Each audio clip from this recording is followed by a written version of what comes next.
Dear friends, almost in the home straight, so that can't we start? But before doing that, I just very kindly ask anyone speaking from the prepared text to hand that text to the Secretariat in advance.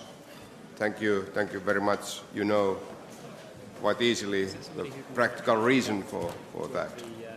And before we begin our special debate, may I ask for the formal adoption of the draft agenda for this afternoon plenary sitting.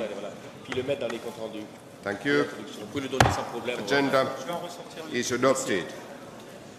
And you know, we have very many speakers, more than 50, on the list for this afternoon debates in accordance with Rule 30, in order to allow as many delegates as possible to speak. I have decided to limit speeches in all the debates this afternoon to 3 minutes. 3 minutes. Is that agreed? Thank you. And you understand that this time limit will be strictly applied. And I remind members that the lists of speakers have already closed according to the rule 27.2. Okay, thank you. And now our first business is the report from our OSCE Special Representative on gender issues, Dr. Heidi Fry, followed by a debate. And I call on Dr. Fry from Canada to present her report. Heidi, the floor is yours, please.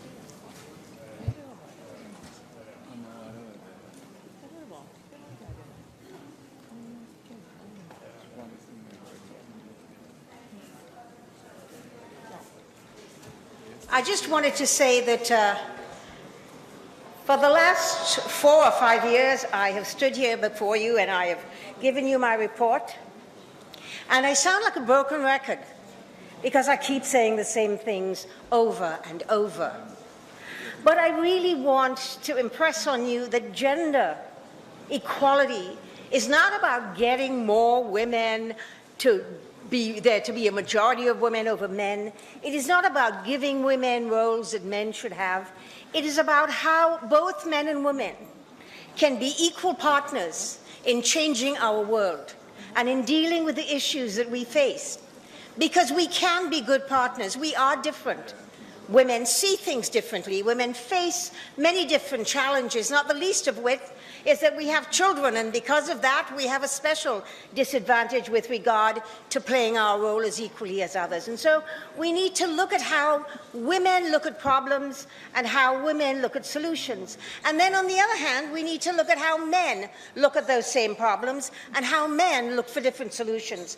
And if both are sitting in the same room, equally talking to each other, you will get a full 360-degree look at the problem and a full 360-degree answer to the problem. And that means that we work together as a team. I would like to see that happen, and unfortunately, one of the jobs that I have to do is to come and tell you how we have fared as an OSCE PA and how the OSCE is faring in terms of gender equality. Well, in 2016, and I wanted to say that despite the fact that most states today in the OSCE have gender infrastructure, their parliaments have now begun to look at the issue of gender. This is all in place in many of the countries, but we haven't seen that implemented. In other words, there is a lot of lip service and there is everything sitting there, but no one is really moving forward as quickly as we can. We have seen that the OSCE structures themselves have become particularly mostly male. I can be proud to say that here at the OSCE PA, we have made some progress. I mean, we look at we've shown balance of gender both on our executive, in the Bureau. We have a lot more women going to field missions. We have a lot more women in the OSCE PA going to election observation missions. There's only one problem that I wanted to point out to you, and that is, in fact, we still have a majority of men on our delegations from many countries. And I would love to see many of our delegations headed up by women, and with women sitting alongside their male parliamentary colleagues, playing an equal role in dealing with some of the issues we face here. Now, I don't want to speak any more on this. I want to really focus on probably the biggest challenge facing the OSCE PA, or the OSCE, and that, of course, we all know, it's what we've been talking about. It's the issue of migration. This has become a huge challenge. In fact, levels of migration are the highest since the Second World War, when we saw huge influx of people moving across Europe, moving into North America, moving into America to try and find refuge. And I think I wanted to talk about the gender components of that, because the thing about gender is that gender really isn't about sex, male, female. Gender is about how, being a woman, you face life differently and there are different challenges. And being a man, you also have different challenges. Gender equality is about ensuring that we look at the challenges men face and do something about it, and look at the challenges women face and do something about it. But in order to do that, we need to get good data. And one of the first things I would like us to all talk about is, in our countries, going back and looking at sex disaggregated data. How are men faring? How are women faring in the economic sphere, in the political sphere, in the social sphere, and in the cultural sphere? What are their jobs? Are they getting jobs? Are they easy to work?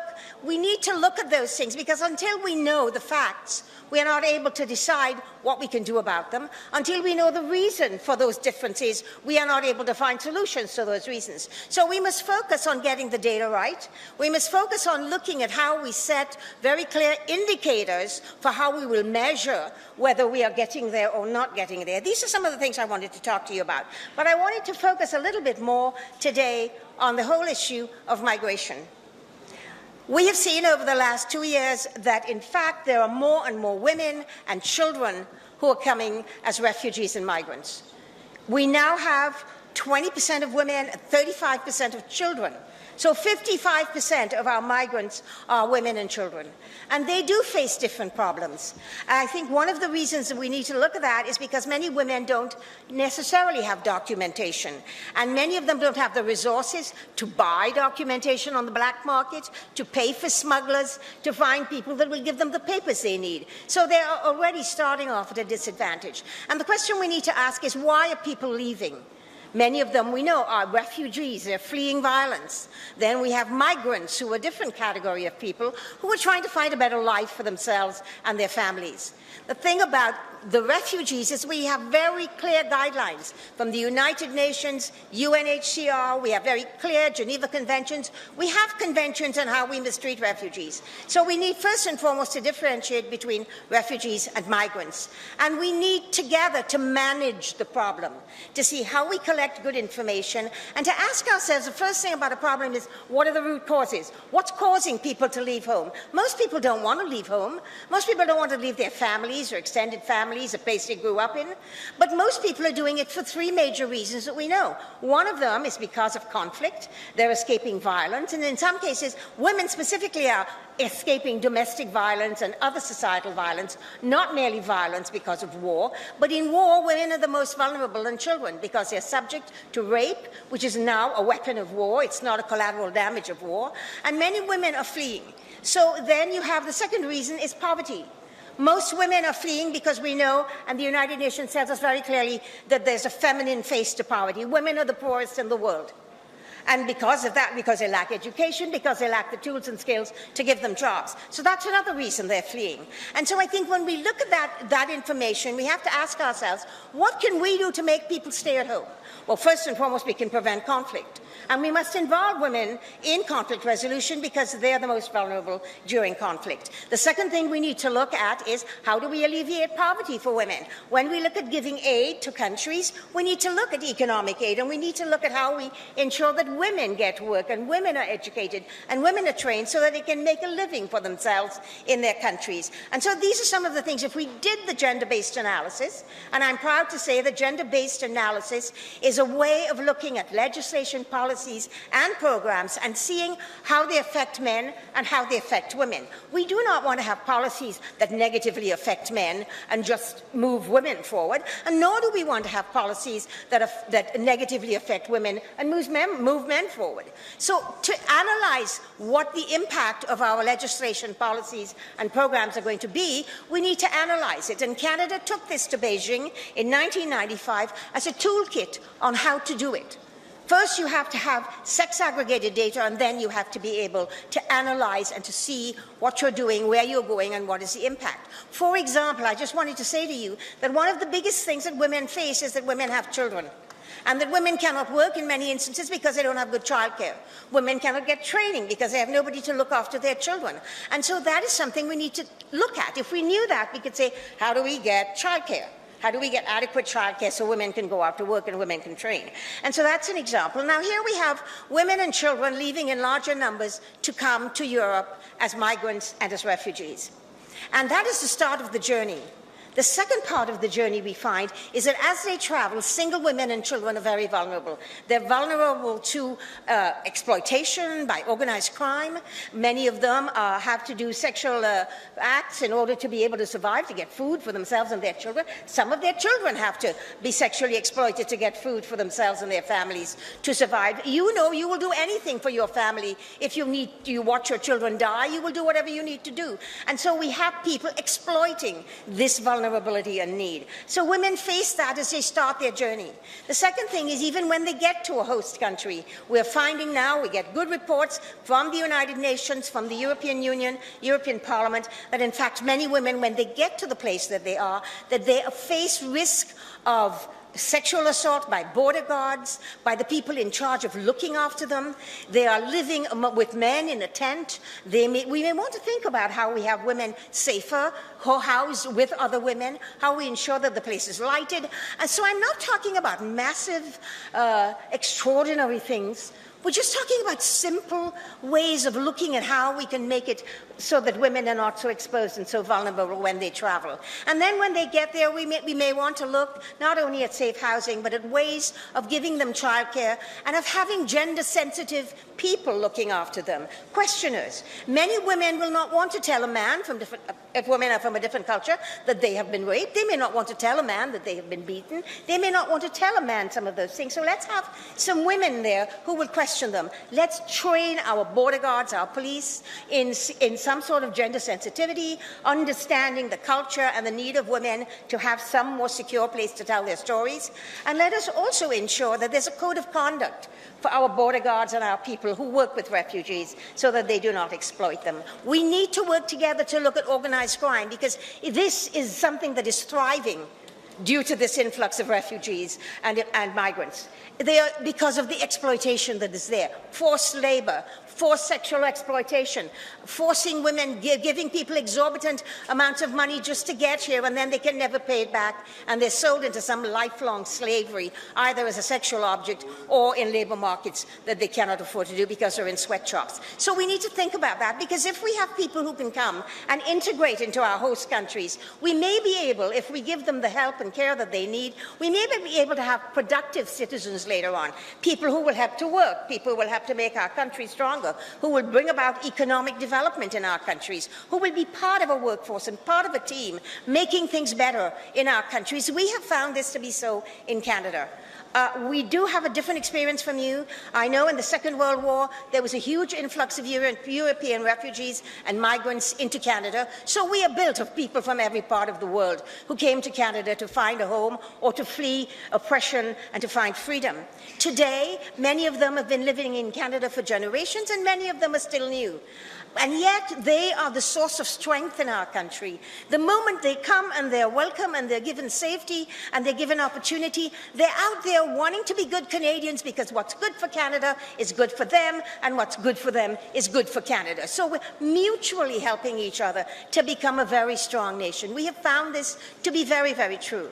And I understand the issue of security that everyone is concerned about. And it isn't good enough to sort of say, well, you know, our nations face insecurity because a lot of these people who come here are terrorists or whatever. That's not quite true, because if we don't screen properly, we need to set up legal routes. We need to set up legal screenings. We need to teach countries how to have the same way of screening people and the same way of doing this in a gender-sensitive manner, so we can weed out the people that are real refugees, the people that are migrants, and then manage. Every country saying, okay, this is my part, I will do my part. This is what I can afford to take. This is what I can afford to do, so that we all share the responsibility. Because if we don't, this is not a single event in history. This is only going to get worse as poverty increases around the world, as climate change and as conflicts send people rushing away from their homes to find safety. And if we don't have a planned strategy, and if we are not all working together to make it happen, we will have a lot of people roaming around this country or Europe actually homeless and without any place to go, and these desperate people will do desperate things that they need to do to survive. And so security in general in Europe will be compromised. So it is in everybody's best interest in the OSCE. I know it's good for you to say Canada can talk, we live so far away, but we have done our bit, we've continued to do our bit, and we all need to work together. Canada is prepared to play its role. You're all prepared to play your role. Some of you are carrying larger burdens than others, but we need to be able to develop a proper plan. Part of that plan must be to be gender sensitive, must be to do gender-based analysis, and to be able to understand that if we have women and children who can grow up secure in a new nation, that they might actually be a strong asset to that nation one day. Thank you.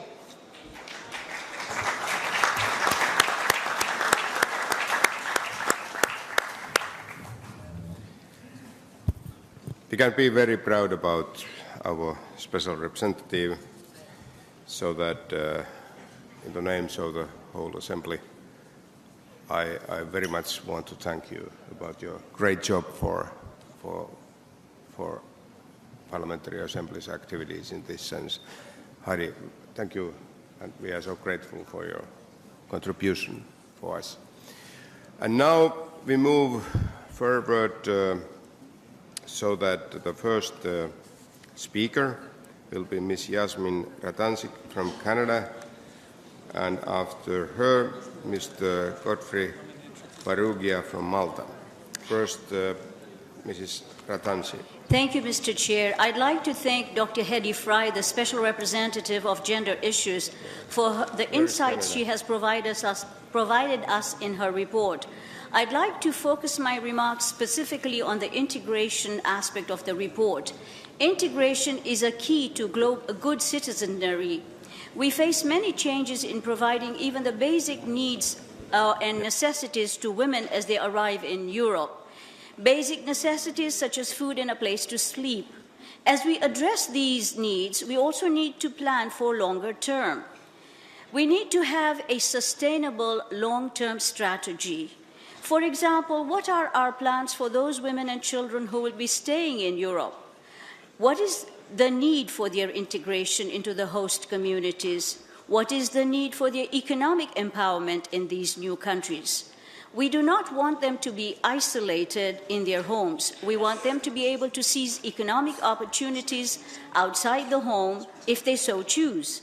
As Dr. Fry notes in her report, language training is a crucial step. Without language, a well-paying job is unlikely. How can we facilitate these needs?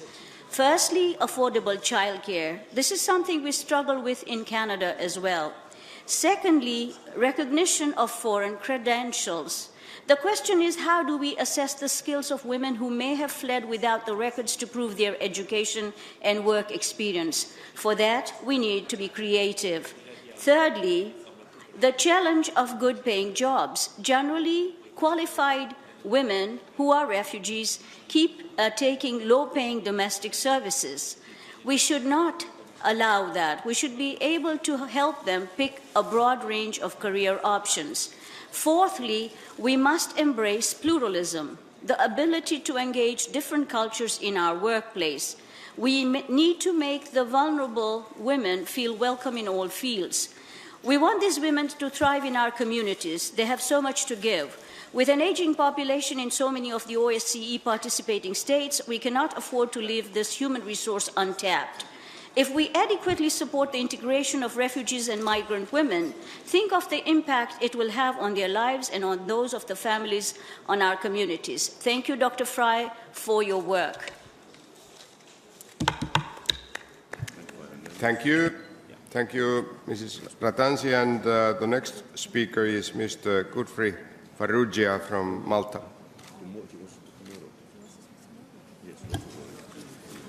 Where is Malta? Yes, here I am. Great.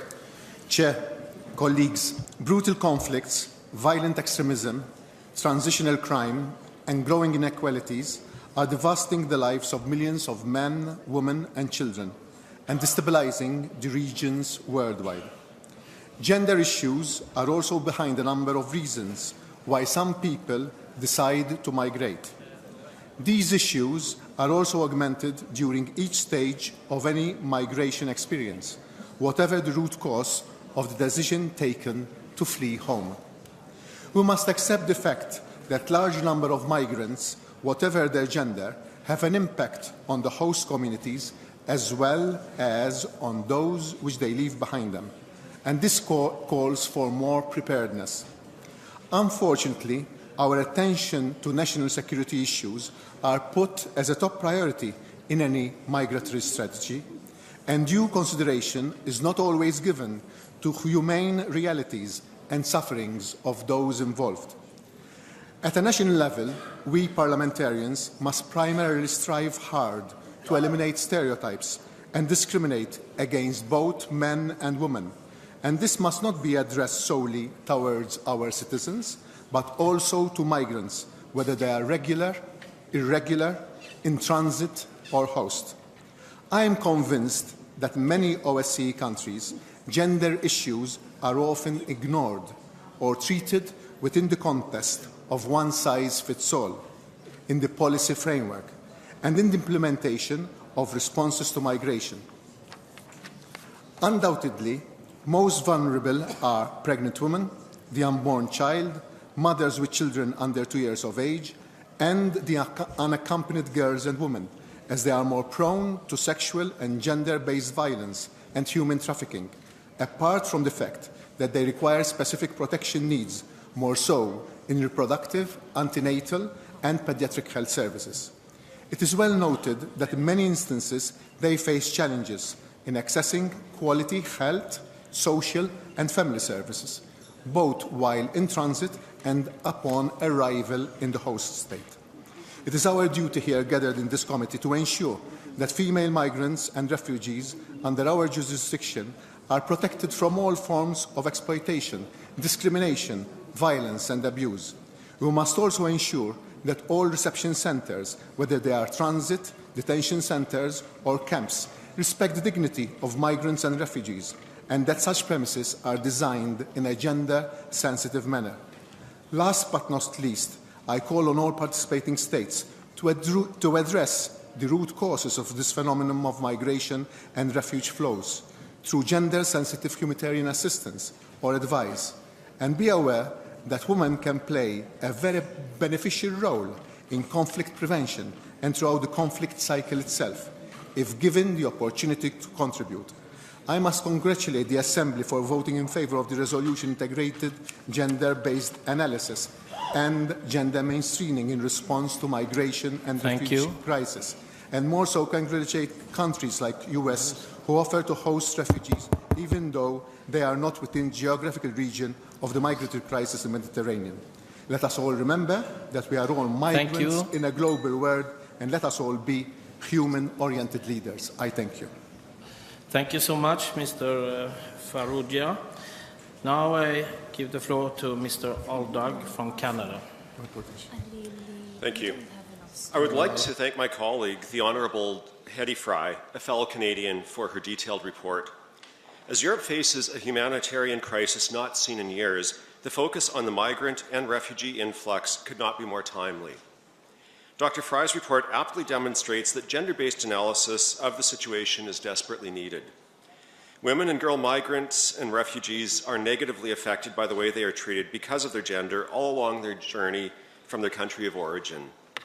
They are scared to do basic things like go to the washrooms in some reception facilities in Europe because they're grabbed on the way, men watch them in the mixed facilities, or they are subject to sexual assault, violence, and abuse. Their gender affects how their refugee claims are treated. It also affects the challenges women face in integrating into host communities. For example, with primary responsibility for childcare, women are often left without adequate local language skills because they have no one to care for their children while they take classes. In turn, this can have significant impacts on social integration in the new country and on employment opportunities.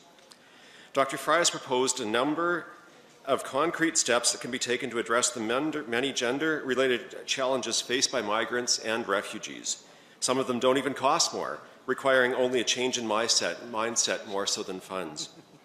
A growing percentage of the refugees and migrants arriving across the Mediterranean are women and children.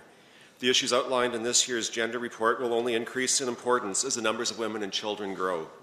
I encourage all of us to return to our countries and to integrate the suggestions outlined in this report, and I commend Dr. Fry for her work on this important issue. Thank you. Thank you so much. That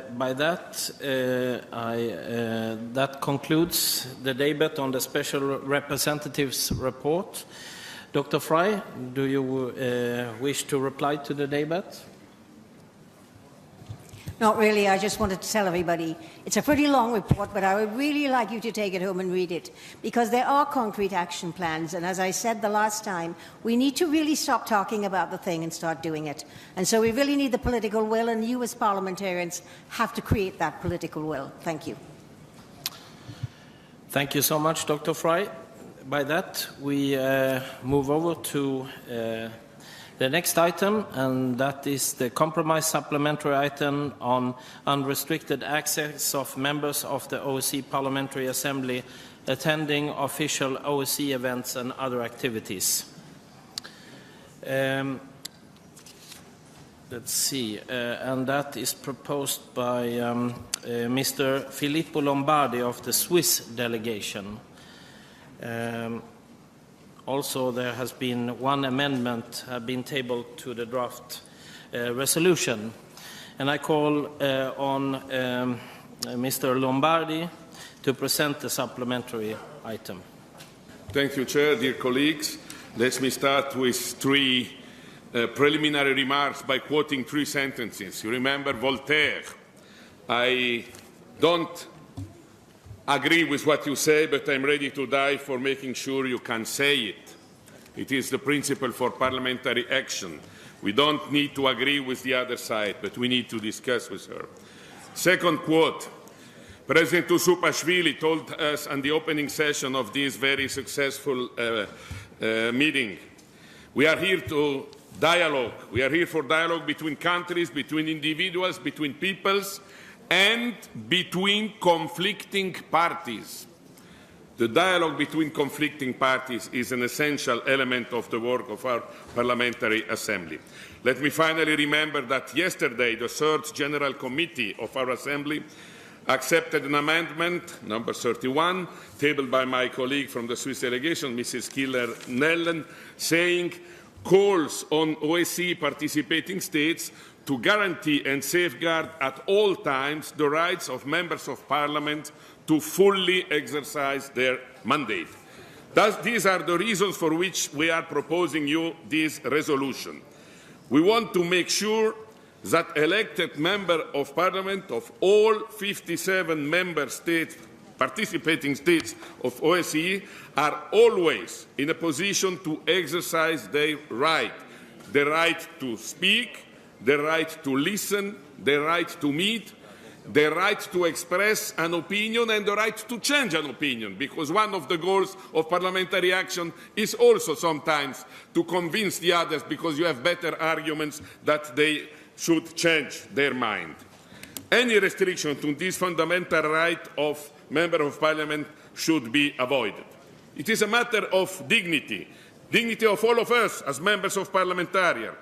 It's a matter of concern for each one of us, because maybe it's not your problem today, but one day it can be your problem because you voted some resolution in your parliament and another country doesn't like this resolution and suddenly applies some restrictions to your facility to travel to this country for any parliamentary meeting or activity. So it can be a matter of concern for each one of us. And there are, unfortunately, examples, even in the last weeks, I would like to say, where you see that this basic freedom can be put in danger. So we are not making here a proposal for or against one country or another country, for or against this or that system of sanctions. We are just trying to assess a principle which is valuable for all of us, which is basic and fundamental for our action and our dignity as Member of Parliament. Even more, knowing that restrictions of travel facilities for Member of Parliaments are usually decided by governments. Also here we need to stress the importance of parliaments. We have a right and we have duties and responsibilities which cannot be delegated or taken away by members of the executives of any country in our participating states. It is a matter of defense of the rights and independence of parliaments also towards the governments. So the proposal, the basic proposal, the resolution is quite short, but the essential is in paragraph 12 of this resolution, where we say we request the participating states to abide by their commitment to guarantee to all members of the Parliamentary Assembly, our Parliamentary Assembly, the freedom to attend any official OSCE events or other activities by issuing any visas or travel permits required for entry into their territories at a minimum the duration of above-mentioned activities, unless otherwise contrary to the principle of international law. I wanted this sentence at the end because it's clear we are speaking about Member of Parliaments, not about, I don't know, war criminals who would have good reasons not to travel to other countries. We are speaking about normal parliamentarians which who are not violating principles of international law, but who must be granted their freedom to participate to events. A final closing remark, and if you allow me, Mr. Chairman, an oral amendment to the text. Many of the delegates here expressed sympathy for the resolution and then told me, but we don't understand what do you mean in the title and in the paragraph 12 with the word "and other activities." This could mean anything possible. This is not the purpose of our resolution.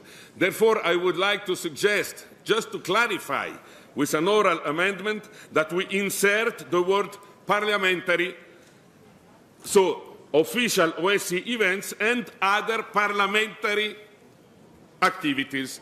This both in the title and in paragraph 12. If nobody opposes to the oral amendments, I think it can be accepted. And with this, we can be much more precise on what we mean. We don't mean the right to parliamentarians to go freely around for making any kind of personal, private business activities. We just mean we want to make sure that they can attend OSCE events and parliamentary activities. Thank you, Mr. Chairman. Thank you so much for that, Mr. Lombardi. May I just clarify before we continue on the list? You have an oral amendment to add parliamentary on the paragraph 12 in your compromise draft resolution, and that is to add the word on the third line, other, and then to add the word parliamentary, and then continuing activities. Is that correct? Okay, same in the headline. Okay, thank you. That is received here in the title. There. Okay, then we will continue on the speakers list. And first we have Mr. Terry Mariani from France, and after that, Mr. Igor Popov from Ukraine. Please, Mr. Mariani, the floor is yours. Monsieur le Président, mes chers collègues, j'ai été ravi d'apprendre il y a plusieurs semaines que 2 points supplémentaires avaient été déposés, l'un par la Suisse et l'autre pour la Russie, pour traiter du problème de liberté de circulation des parlementaires de notre Assemblée. Cette initiative et plus récemment le compromis qui a été trouvé par les délégations russes et suisses pour ne déposer qu'un seul point supplémentaire illustre la volonté largement partagée de faire que le dialogue demeure la priorité de notre Assemblée. Ce point supplémentaire est destiné à éviter que certains parlementaires se voient, en raison de sanctions infligées par un État ou une institution, interdits d'accès au territoire d'un État membre de l'OSCE en raison des sanctions prises à son encontre par une entité totalement indépendante de l'OSCE et de son Assemblée parlementaire. Le bon déroulement des réunions de notre Assemblée et la possibilité pour chacun des membres d'y participer, où qu'elle ait lieu, ne devrait pas être conditionnée à des décisions auxquelles elle n'a pas participé, auxquelles certains de ses membres n'ont pas participé et auxquelles d'autres ne souscrivent pas.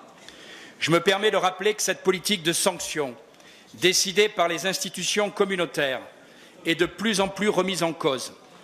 Le temps passant, les effets négatifs des sanctions se font davantage sentir non seulement sur notre économie, mais aussi sur nos relations. D'ailleurs, des voix se font entendre pour dénoncer cette position de principe dont les conséquences pratiques ne punissent par moments que les punisseurs. Je vous rappelle que les 2 chambres du Parlement français, l'Assemblée nationale à mon initiative et le Sénat à l'initiative de mon collègue Pozzo di Borgo, se sont prononcés en faveur d'une levée des sanctions à l'encontre de la Russie, et notamment à l'encontre des sanctions individuelles qui frappent l'ensemble de nos collègues. Et si le Parlement italien vient de rejeter une telle proposition, les régions de Vénétie et de Ligurie se sont prononcées également en faveur de cette levée. Par ailleurs, les principaux partis d'Autriche viennent de voter pour soumettre une demande de modification et de réduction graduelle des sanctions contre la Russie. Je me permets de rappeler qu'avec une dizaine de mes collègues français, si j'en crois une note du SBU, c'est ni un gouvernement ni le Parlement, c'est-à-dire les services spéciaux ukrainiens, nous sommes interdits du territoire ukrainien pour nous être rendus en Crimée. Le dialogue, la négociation serait à mon avis beaucoup plus fructueux et notre Assemblée est là pour que cela dans la mesure où elle est la seule enceinte où les partis au conflit peuvent discuter dans un pied d'égalité. Les parlementaires doivent pouvoir se rencontrer, observer, discuter librement sur tout le territoire de l'OSCE sans entrave préalable ni sanction ou pseudo-procédure a posteriori. Il n'est donc plus concevable qu'un parlementaire, quel que soit son pays, soit entravé dans ses déplacements, justifiés par des réunions et événements de l'OSCE au sens large.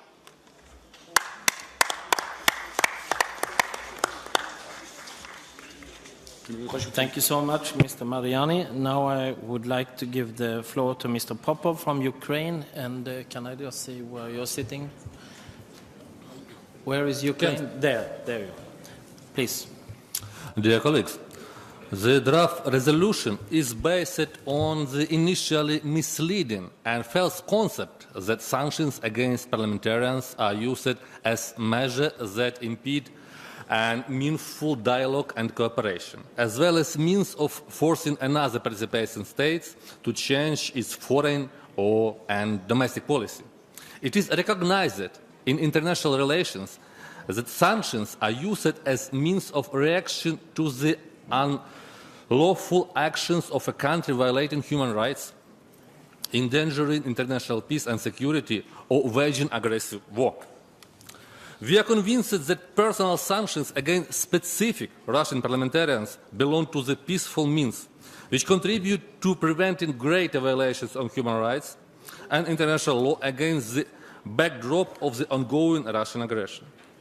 I would like to underline now we have sanctions only against a short list of specific personalities who are personally responsible for violating basic OSCE principles and basic OSCE documents. Adopting this supplementary item would mean lifting sanctions before meaningful practical steps are taken by the Russian Federation to bring itself into compliance with the OSCE principles and commitments and the norms of international law. Such a step is equal to sacrifice and compromise our fundamental principles and democratic values, which form the foundation of justice, peace and security. A meaningful and good faith dialogue must be based on our common adherence to democratic values and to human rights and fundamental freedoms. By adopting this item, we will open door for any trips. We should be honest to ourselves. It's quite usual and obvious to organize any event connected with status of member of parliament.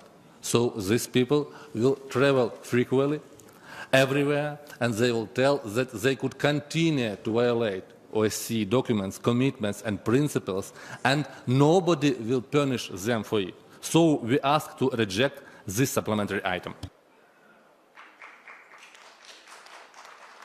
Thank you so much. Then I give the floor to Mr. Borgo from France, and after that it's Mr. Sergei Vysotsky, also from Ukraine. So Mr.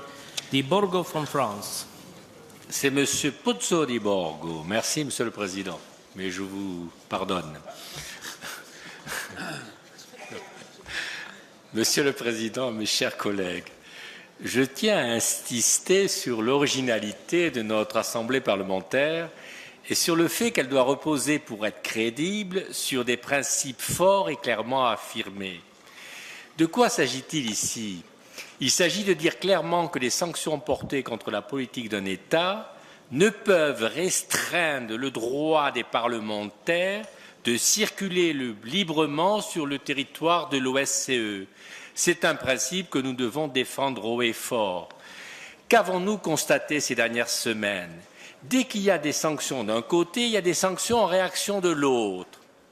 Et comme on l'a vu, in fine, on interdit aux parlementaires de circuler et donc d'agir et de dialoguer. C'est complètement contre-productif et totalement contraire aux principes qui sont les nôtres. Les exemples se sont malheureusement multipliés au sein même de l'OSCE. L'Union européenne prend des sanctions contre des parlementaires russes et la Russie interdit l'accès à son territoire à certains parlementaires français ou belges. L'Azerbaïdjan empêche des parlementaires arméniens d'entrer sur son sol ou à des parlementaires français. Et des Ukrainiens refusent que des parlementaires allemands aillent dans le Donbass ou des parlementaires français aillent en Crimée. C'est aussi pourquoi je soutiendrai l'amendement de mon collègue Michel Voisin. À mon sens, il dit en des termes plus larges et donc plus forts, plus solennels, qu'il ne doit pas y avoir de restriction à la libre circulation des parlementaires sur le territoire de l'OSCE. C'est très important dans le contexte mondial actuel. La diplomatie est contrôlée par les exécutifs. Or, dans le principe de démocratie, la diplomatie parlementaire progresse et il y a de plus en plus d'assemblées interparlementaires de par le monde. Nous devons obtenir le même statut que les diplomates. Nous, membres de l'Assemblée parlementaire de l'OSCE, nous n'avons qu'une seule circonscription, celle qui couvre les 7 États membres de cette organisation, et nous devons pouvoir nous rendre dans chaque partie de cette grande région quand nous l'estimons nécessaire. Et nous devons, comme les parlementaires, comme les diplomates, être protégés et avoir un passeport diplomatique permanent et constant. Je vous remercie de l'attention que vous avez portée à cette intervention. Merci beaucoup, Monsieur Pozzo di Borgo. Now it's time for Mr. Vysotsky of Ukraine, and after that, Mr. Maho from Belgium. So, Mr. Vysotsky. Thank you, Mr. Chair. The sponsor of the resolution, Mr. Lombardi, was telling us that it's not about Russia, it's all about universal principles. But our French colleagues named Russia first. They named the real thing why we are today is showing, why the resolution is shown to us. All of the members of the OECPA have an access to the OECPA activities, except a very few, our Russian colleagues. 20 of the 600 members of the two houses of the Russian parliament. Do we need to remember again and again when those sanctions will have been imposed? They were imposed as a response to the gravest violation of international law and the OSCE norms and core principles, armed aggression against Ukraine, annexation on Crimea, and they were imposed on those who took a great step in those illegal actions. We cannot justify them. We cannot justify the international crimes, the international violations of the core principles by putting out the sanctions, by helping them to enter Europe and be entitled to the Western way of life, to enjoy Europe, to enjoy its values, to enjoy its material state. Ukraine is always committed to dialogue, and we see no alternative to peaceful resolution of these conflicts. But the real thing about dialogue, it should be aimed at stopping aggression and commitment and violence in the Ukraine. What I want to say, we know the practices of the Russian delegation. We know that they can enter the OCPA activities, but for example, in Helsinki, it was their choice and their decision not to come. It was not our choice, not the OECP choice. The Russians are welcome here, as you see the Russian delegations. What I fear, we have a danger that the Assembly decision on the matter, if it be approved, might be used by the Russian side as a provocation, similar to when the Assembly was able to neutralize in February of 2015, when so-called senator from the illegally occupied Crimea was put on the list of Russian delegation. These provocations aim to legitimize the illegal occupation of Crimea Peninsula, and we are sure that none of the delegates is willing to help Russia in achieving this goal. So please, I ask you to reject this supplementary item. Thank you. Thank you, Mr. Wysotsky. Now it's Mr. Mahou from Belgium, and after that, Mr. Harashenko. Let's see, Harashenko, okay, from Ukraine. So, Mr. Mahou from Belgium. Merci, Monsieur le Président. Sans ajouter à ce qui a déjà été dit, je voudrais dire que c'est un problème qui dépasse notre Assemblée parce qu'il se pose dans d'autres assemblées internationales. Je cite le Conseil de l'Europe et je cite aussi l'Union interparlementaire. L'interdiction qui est faite à certains parlementaires de circuler, de pénétrer dans certains États est pratiquée et entraîne évidemment des effets qui sont totalement négatifs. Je dirais que c'est en raison de conflits bilatéraux ou de conflits multilatéraux ou simplement de tensions internationales. Et je pense très réellement, par rapport à ce que je viens d'entendre, que c'est évidemment la qualité de parlementaire qui est une spécificité de la résolution qui nous est proposée. Les parlementaires, et dans le cadre de la diplomatie parlementaire, sont là effectivement pour dialoguer. Ça ne veut pas dire effectivement que les opinions sont des opinions identiques, mais si les échanges entre parlementaires ne peuvent pas se passer, il en résulte effectivement qu'il y a interruption de dialogue. Je voudrais ajouter que notre Assemblée pourrait, à tout le moins, se conformer évidemment à la résolution si elle est votée et qu'une bonne manière de s'y conformer, c'est d'organiser des réunions ou de conditionner l'organisation de réunions parlementaires au respect par les pays qui accueillent ces réunions, au respect effectivement du libre accès de l'ensemble des parlementaires.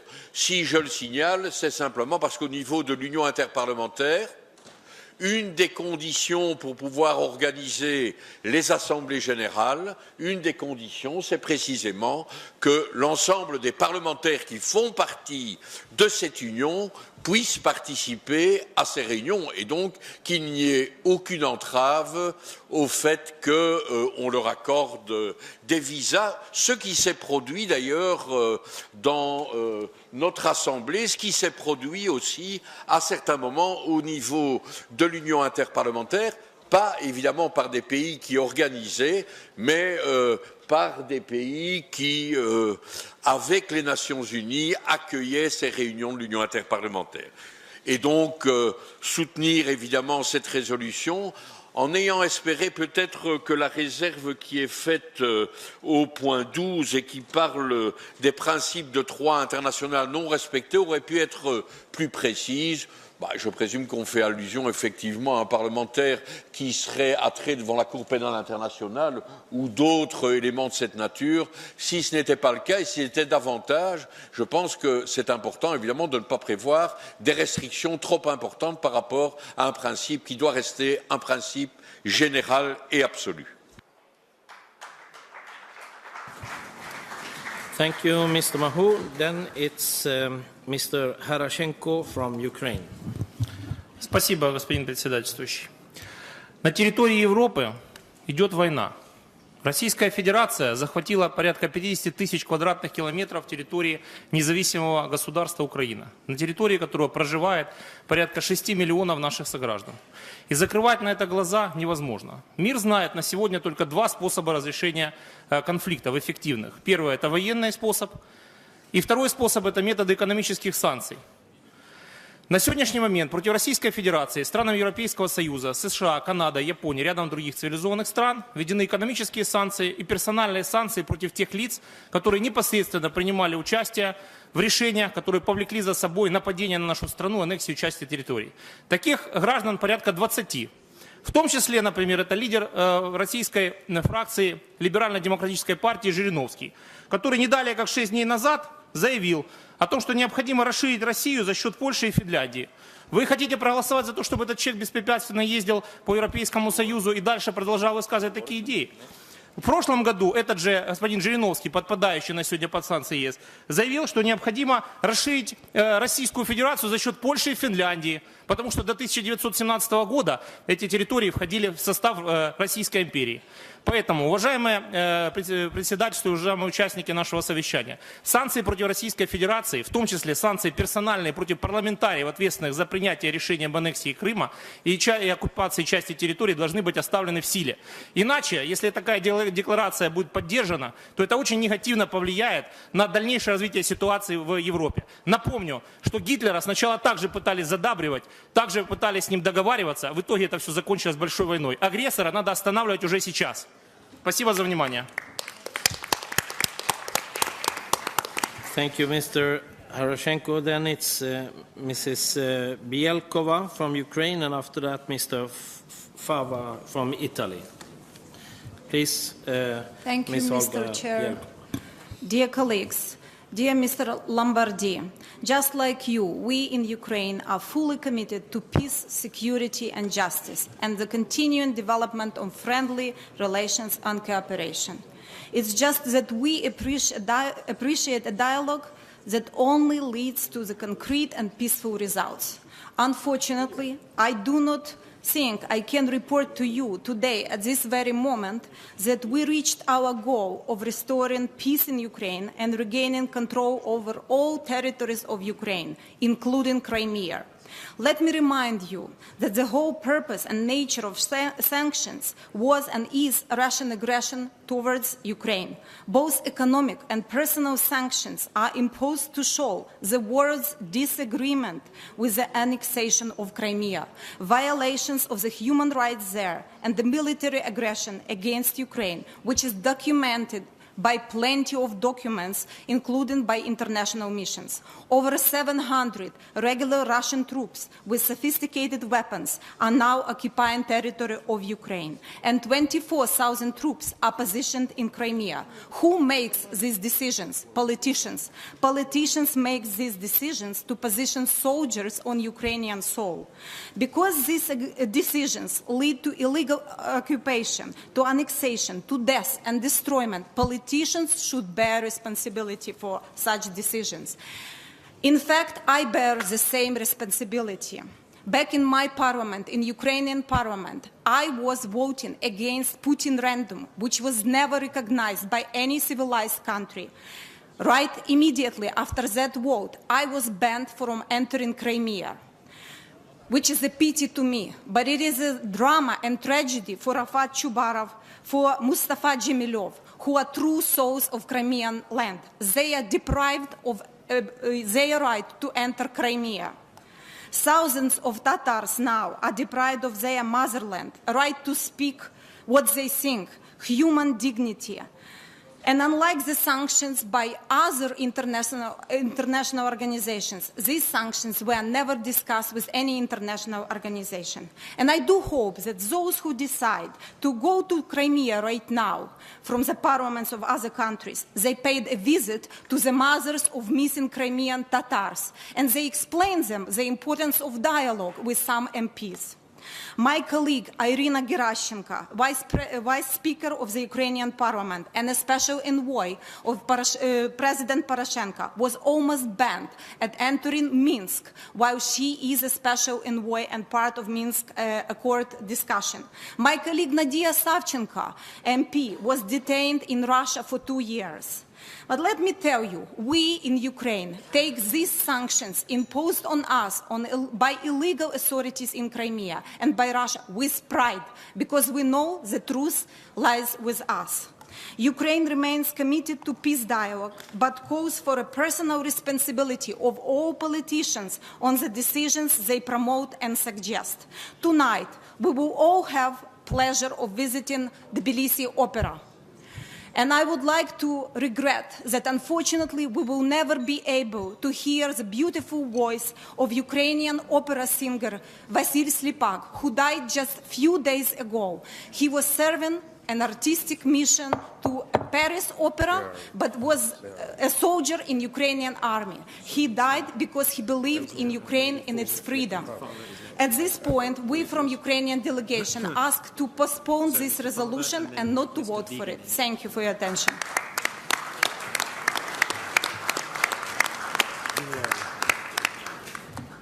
Thank you very much indeed, and I believe that this was last time to take a little bit over time for your speech in this meeting here in Tbilisi.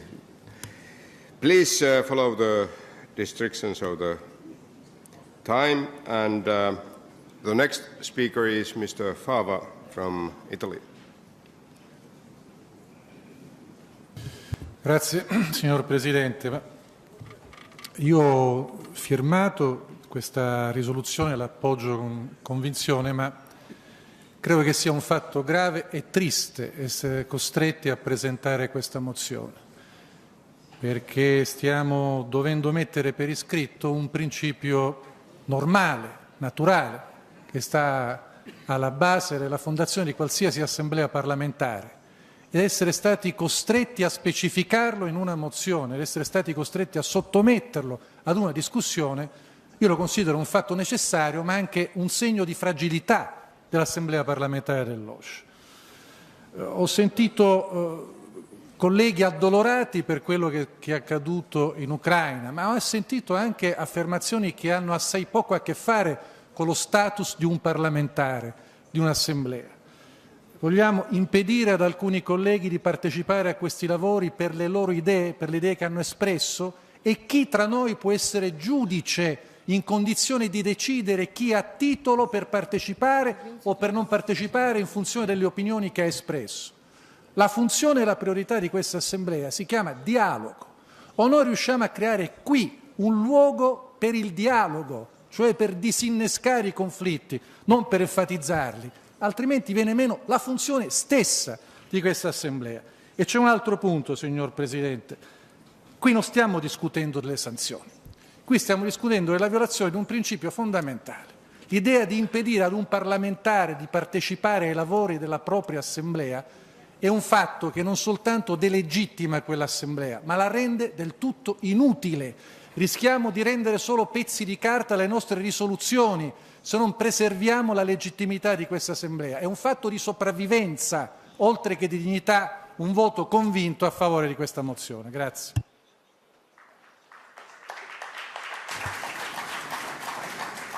Thank you, Mr. Fava. And the next speaker is Christian Vigenin from Bulgaria, and after him, Mr. Voridis from Greece. So, Mr. Vigenin, the floor is yours. Thank you, President. I support the proposed resolution. I would not like to repeat the arguments already expressed by many members, nor I would discuss concrete cases that were also mentioned during our discussion. However, I would like to underline that any sanctions against parliamentarians related to positions they take in execution of their mandate are hardly compatible with basic principles of the parliamentary democracy. In addition to that, these sanctions are usually introduced by the executive branches, which cannot put themselves above the legislative power. Also, the executive, especially in the latest cases, has reserved for itself the opportunity to continue the exchanges. Presidents and foreign ministers are fully free to travel, to meet, to exchange opinions, to negotiate, but many members of parliament in Europe are not allowed to do that. At the same time, we all know how effective the parliamentary democracy could be. So I think that the OSCE Parliamentary Assembly, as one of the largest international platforms for parliamentary dialogue in the world, should have its clear position on that. Thank you.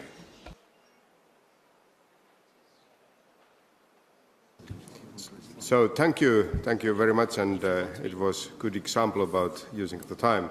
Thanks a lot, and the next speaker is Mr. Voridis from Greece. Thank you, dear President. Now, let me start by stressing that all of us who now support this supplementary item have voted again and again against the annexation of Crimea, and we have voted in condemning specific actions and practices by the Russian Federation. But I think that this must be understood. What it's all about here.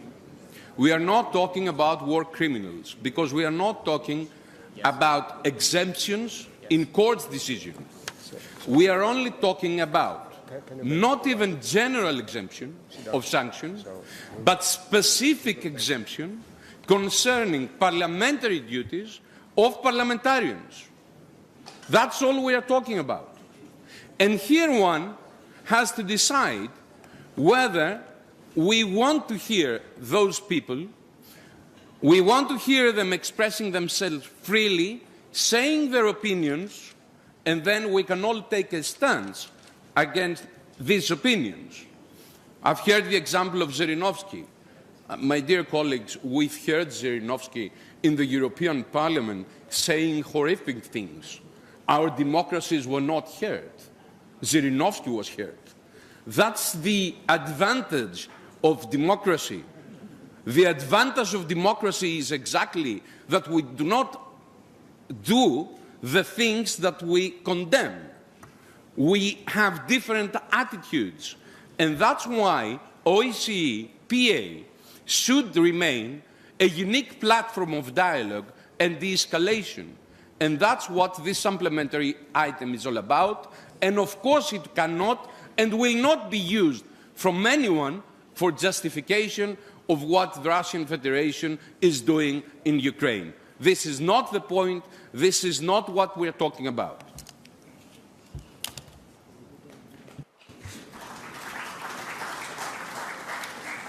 Thank you. Thank you, Mr. Voridis. And now we go further so that first we declare so the debate is closed, and then we wait a minute. Here we are. So we will now vote for the resolution, draft of resolution, paragraph by paragraph. And on the amendment which has been tabled. There's a point of order. Point of order. Sorry, Mr. Lombardi, President, please. But your predecessor granted me the right to answer at the end of the interventions, so I would like to make use of this right, if you allow me. Thank you. Dear President, dear colleagues, I understand that there were some emotional aspects in the discussion we just had. I can understand. There are members of parliament who are themselves here present or outside this assembly under sanctions. It's not just 20 members of the Russian parliament. There are, unfortunately, an increasing number of members of parliament who are in different countries for different reasons under sanction or not allowed to enter this country. It was remembered that this question is discussed also in Council of Europe or the Inter-Parliamentary Union. It's a general problem, and it is important that our Assembly sends a general message. This message is not against anybody or is not in favor of any action of war, of politics, which has been done in the last years in Europe or outside Europe. We know very well what Ukraine is suffering. I'm co-president of the Friendship Group Switzerland-Ukraine in my parliament. I was a convinced observer in the last parliamentary election in Ukraine. I hope to go back to Ukraine to visit Crimea under international monitoring mission, internationally agreed. This is my desire, to visit Crimea under these conditions. So please, dear Ukrainian colleagues, don't take this resolution as it would be in any way against Ukraine or in favor of any particular event which has happened and which you are suffering the consequences. It is just reaffirming the principle that parliamentarians have the right to do their parliamentary duty in all our 57 member states.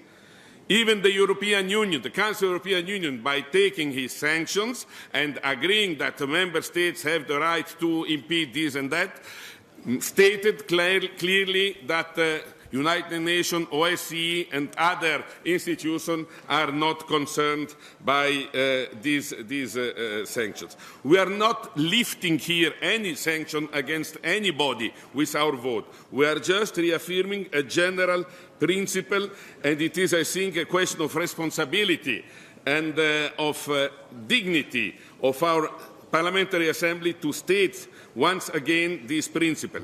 Not against someone, but just in favor of the rights of parliamentarians all over the world and in all our 57 participating states to do their duty at home and in the other countries. And I repeat, not getting around as tourists or getting around to say anything in any country. No, participating to parliamentary activities in the frame of OSCE.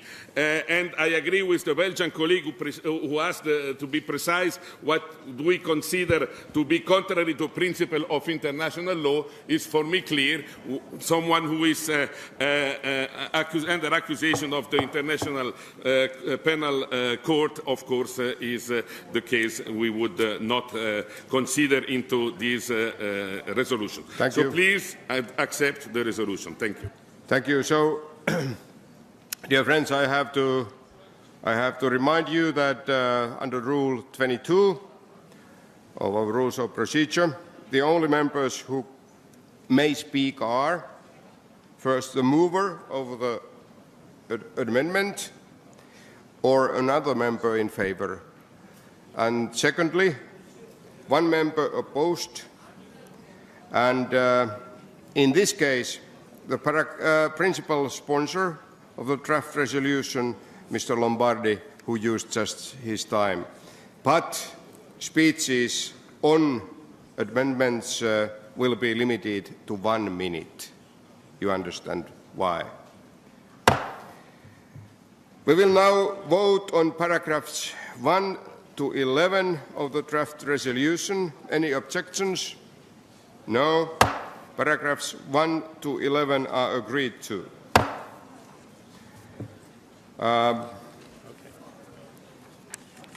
Now we come to amendment number 1 to replace paragraph 12 with a new paragraph, and if amendment number 1 is agreed, Mr. Lombardi, oral amendment cannot be taken. Is it clear?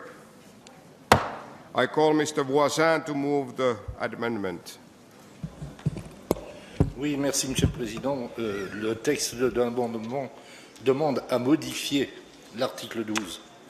Le présent amendement, plus général que l'article 12 proposé, a notamment pour but d'éviter le malheureux épisode qu'ont connu certains de nos collègues, d'abord de la délégation russe lors de la précédente session de notre Assemblée à Helsinki, ou certains de mes collègues français lors de notre session à Bakou.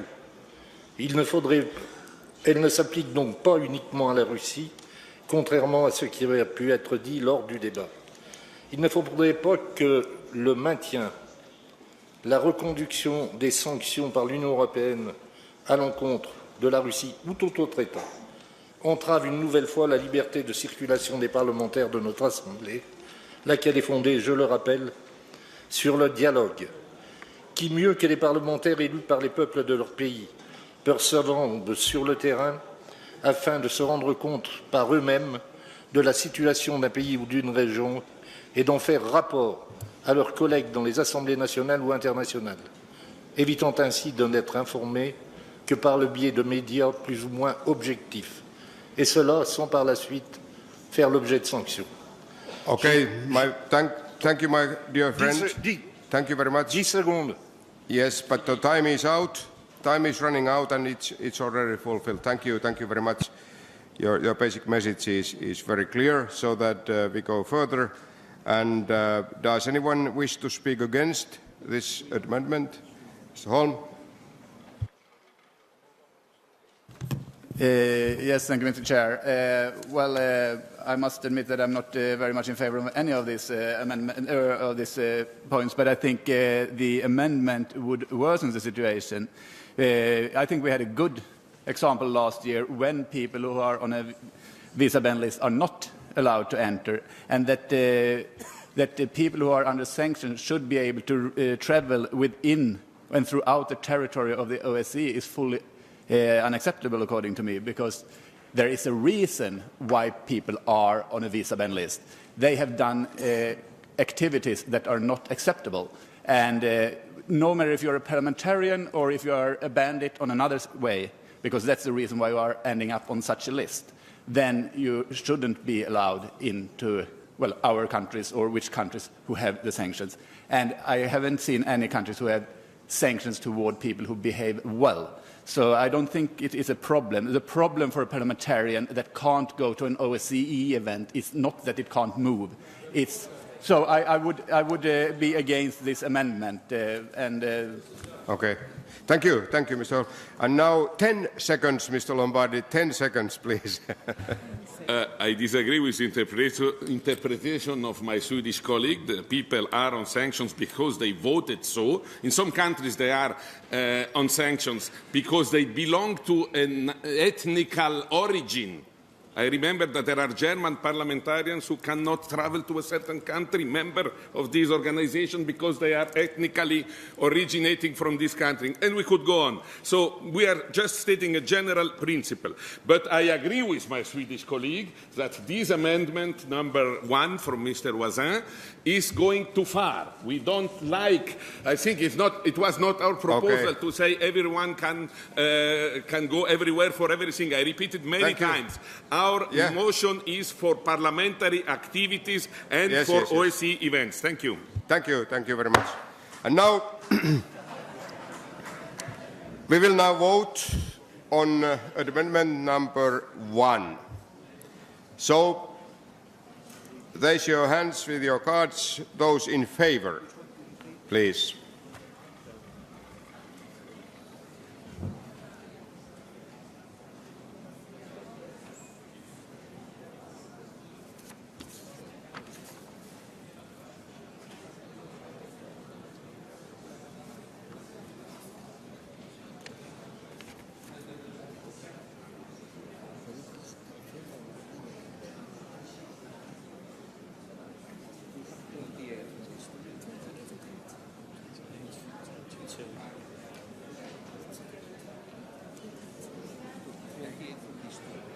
Oh, right, so that's okay. So that's Okay, thank you.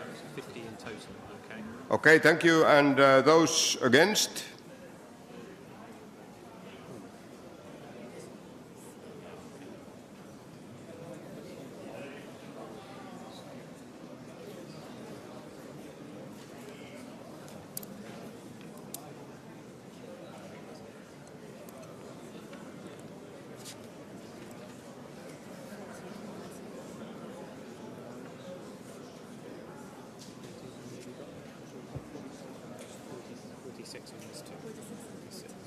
Okay. Okay, and the results? Abstentions? Abstentions, please, yes. 1, 2, 3, 4, 5. 5. Okay. Please. 50 votes in favour, 86 votes against, 5 abstentions. So amendment number 1 is not adopted. And an oral amendment has been proposed by Mr. Lombardi in paragraph 12. So what is the text? Yes, please, because it's... The oral amendment proposed by Mr. Lombardi is to insert the word parliamentary before the word activities in paragraph 12. If the amendment is made to this paragraph, it will also be made to the title of the draft resolution. Is that all right?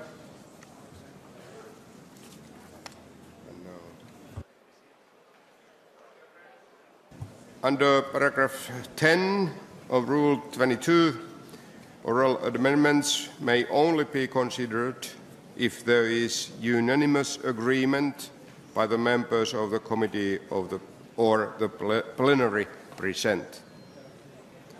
I will therefore first ask whether the members of the plenary present agree that the oral amendment should be considered. If there is no unanimous agreement, the oral amendment will fall. If the members of the plenary agree that the oral amendment should be considered, I will call a member to propose the oral amendment and a member to oppose the oral amendment and the proposer of the supplementary item, meaning Mr. Lombardi. I will then put the oral amendment to the vote. If the oral amendment to be adopted, the simple majority will be required. Is that clear? That's clear. And we move forward. So first, I ask, is a unanimous agreement that the oral amendment proposed by Mr. Lombardi should be considered?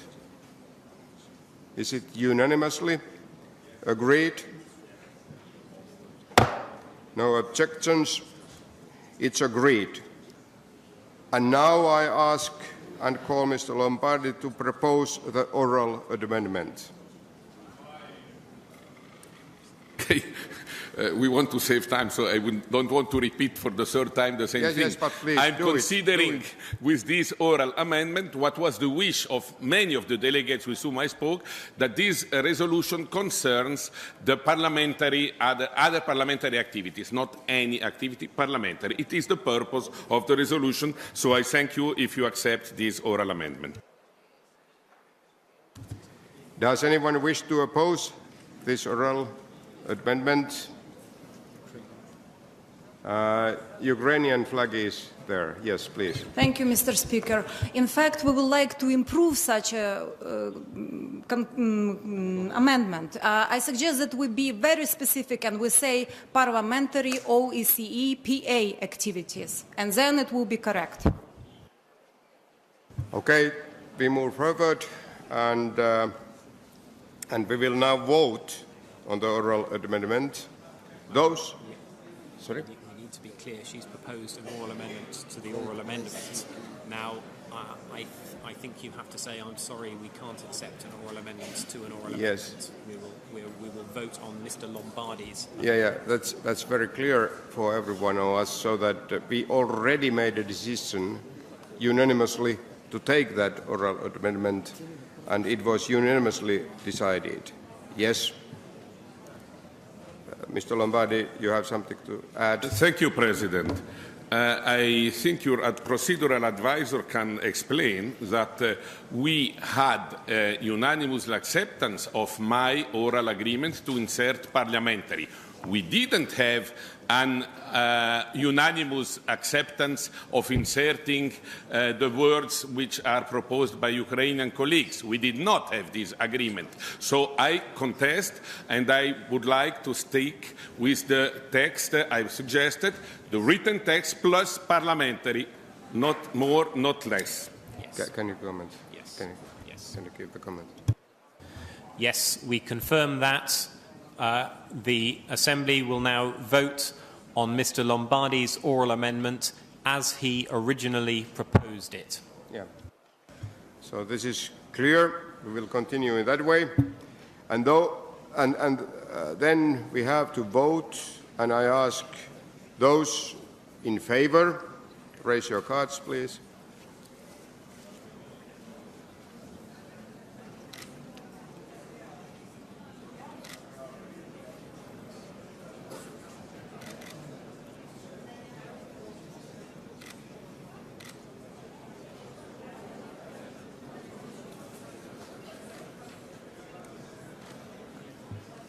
C'è solo tu da contare, Yeah. cioè sei solo da contare.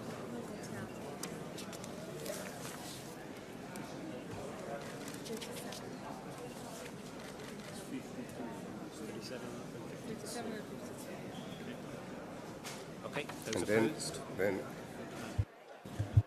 thank you, and then those against?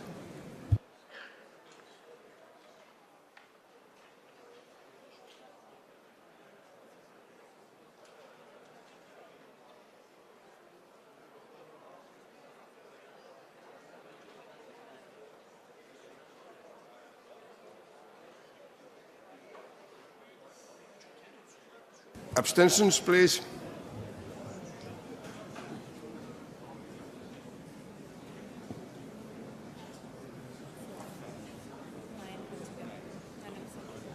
Okay. 89 votes in favour of the oral amendment, 1 vote against, 9 abstentions. So paragraph 12 is agreed to. No, the oral amendment is Oral amendment is agreed. Oral amendment, yes. And now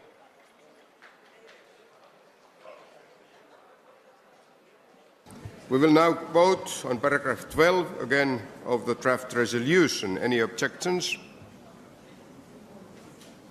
No. Paragraph 12 is so agreed to.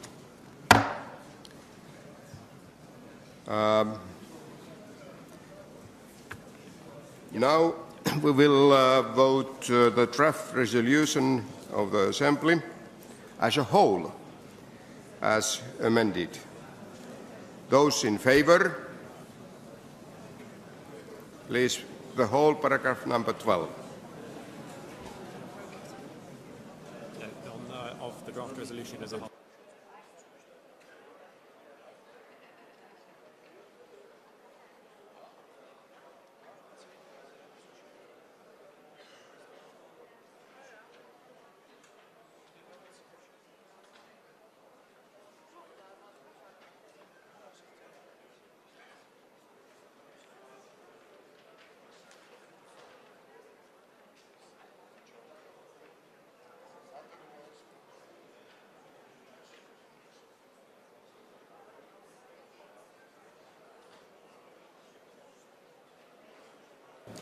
Okay, and then those against? 33. How many in the middle you calculated? 33.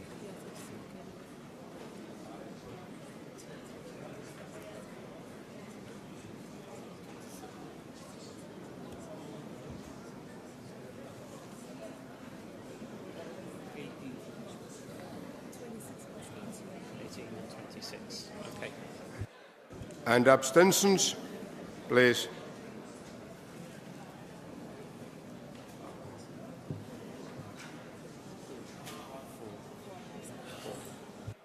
And the result, please.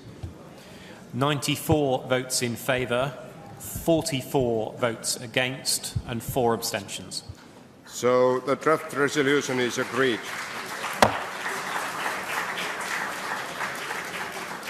Thank you. Thank you very much. And then we move to supplementary item on the need of equipped passenger aircraft with additional technical means for monitoring conditions on board in real time. So that this item was referred by the Standing Committee to the First Committee, which didn't have time to consider it this morning. It has therefore been brought to the plenary to be considered. The item will be decided in accordance with Rule 21 of the Rules of Procedure, which states as follows.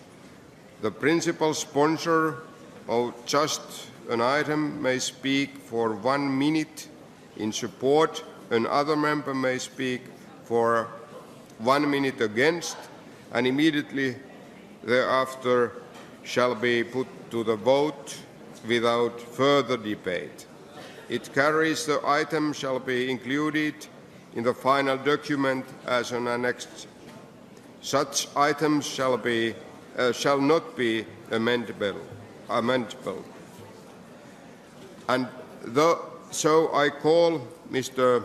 Kovalov to speak for 1 minute in support the draft resolution. Mr. Kovalov, you have the floor. Спасибо, господин председатель. Уважаемые коллеги, я думаю, совершенно очевидны причины, по которым мы выносим эту резолюцию на рассмотрение пленарного заседания. Рост количества террористических атак по всему миру просто зашкаливает и заставляет нас принимать экстренные меры. При этом первоочередными объектами устремлений являются, конечно же, воздушные суда, как наиболее уязвимые, и как теракты, которые приводят к наибольшему количеству жертв. Вот почему мы предлагаем и вносим резолюцию на ваше рассмотрение. Наша задача во всех парламентах стран, входящих в ОБСЕ, принять меры законодательные, прежде всего, способствующие контролю на воздушных судах. Такие меры законодательные приняты уже в Российской Федерации, технические разработки соответствующие имеются. Я думаю, и мы уверены в этом, что подобного рода предложения, технические новшества будут способствовать снижению террористических атак на самолеты. Просим поддержать. Thank you, Mr. Kovalov. And then anybody wants to speak against? Yes, please. Mr. President, thank you. I think the idea is to protect the airplane before boarding. And please, can you move a little bit? Please, yes, yes. I think the Please principal continue. idea, Mr. President, is to protect the plane before boarding. And I cannot understand what is the real reason to install the cameras in the airplane's toilet, cabin, and wherever else. First of all, I think we are not a technical society to take it into consideration at all, particularly without the profound discussion on the technical, logistic, and ethical issues of such a movement. Therefore, I'm against this proposal. Thank you. Thank you very much. And it means that concludes the debate on the draft resolution. We must now immediately move to the formal vote on the draft resolution. So we will vote. Those in favour, please raise your cards.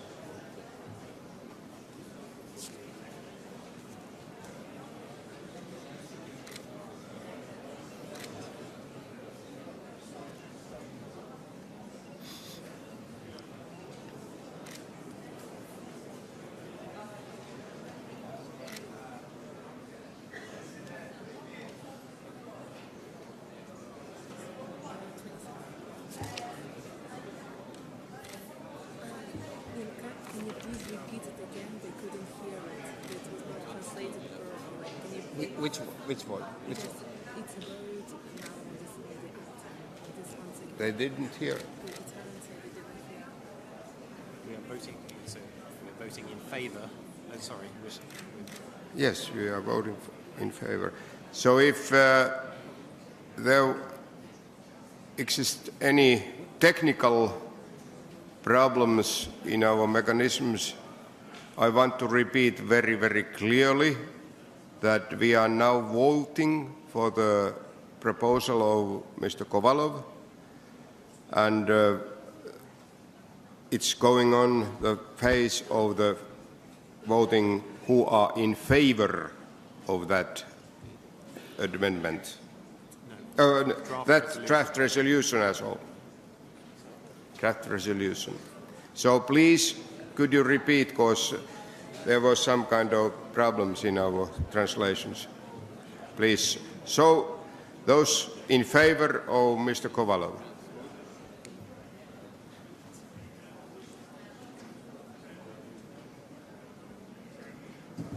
Пока возникла пауза, господин председатель, можно сказать, что про туалеты в резолюции нет ни слова?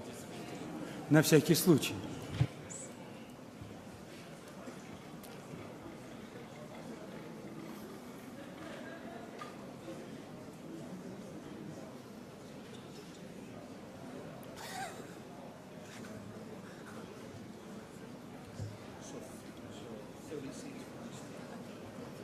Okay, is it already? 36. And those against, please.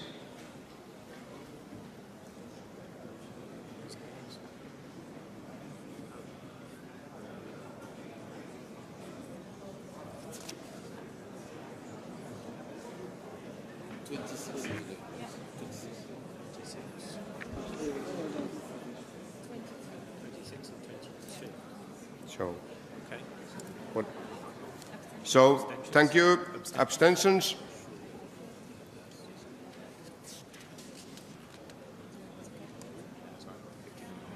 Okay, and then the results. 59 votes in favour, 48 votes against, and 3 abstentions. So the resolution is agreed.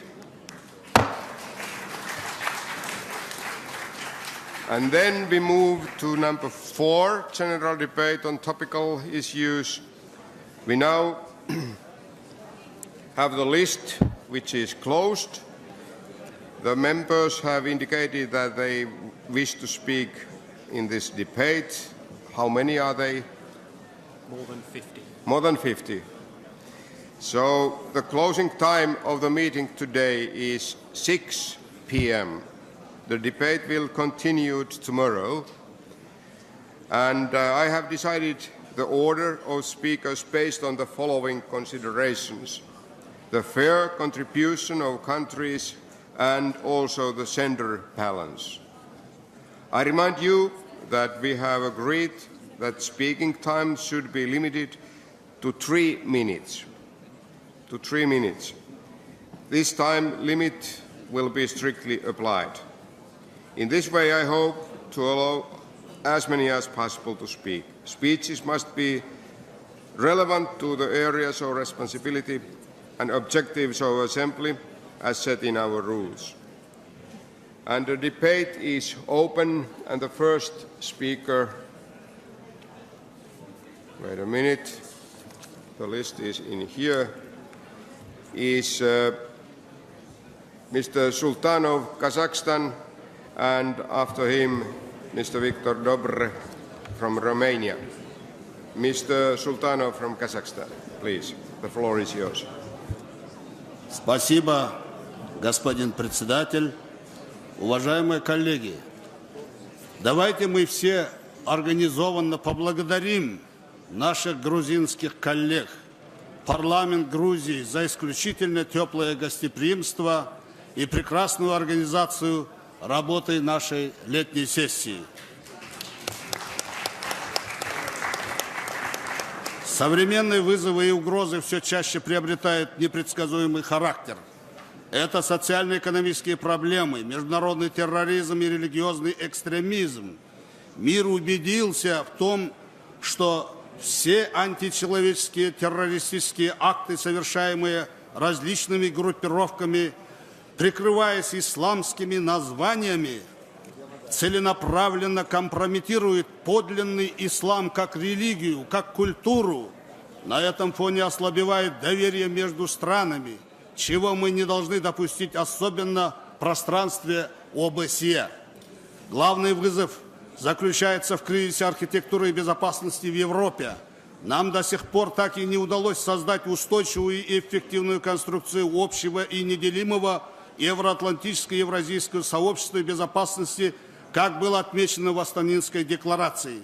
Изменения в системе безопасности усугубляются нарушениями и распространениями радикальных течений, последователи которых пополняют ряды международных террористических и экстремистских организаций.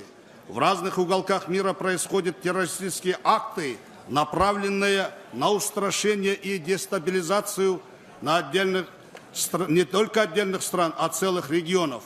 В международном сообществе Казахстан позиционирует как последовательный сторонник сохранения мира и международной безопасности. В этом контексте инициативы казахстанского лидера Назарбаева о создании под эгидой Организации Объединенных Наций глобальной сети борьбы с международным терроризмом и идея полного отказа от войн и вооруженных конфликтов, заложенные в манифесте «Мир 21 век», имеет актуальное значение для мирового сообщества. Свидетельством поддержки миролюбивой конструктивной политики Казахстана стало избрание нашей страны непостоянным членом Совета Безопасности ООН на 2017-2018 годы.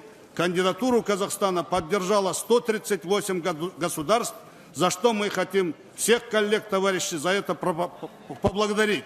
Пользуясь данной возможностью, еще раз выражая доверие, это знак доверия Казахстану, поблагодарить наших коллег за совместную работу. Это говорит о том, что мы в перспективе можем бороться за нашу безопасность и не допустить никакого терроризма в пределах и в границах нашей организации,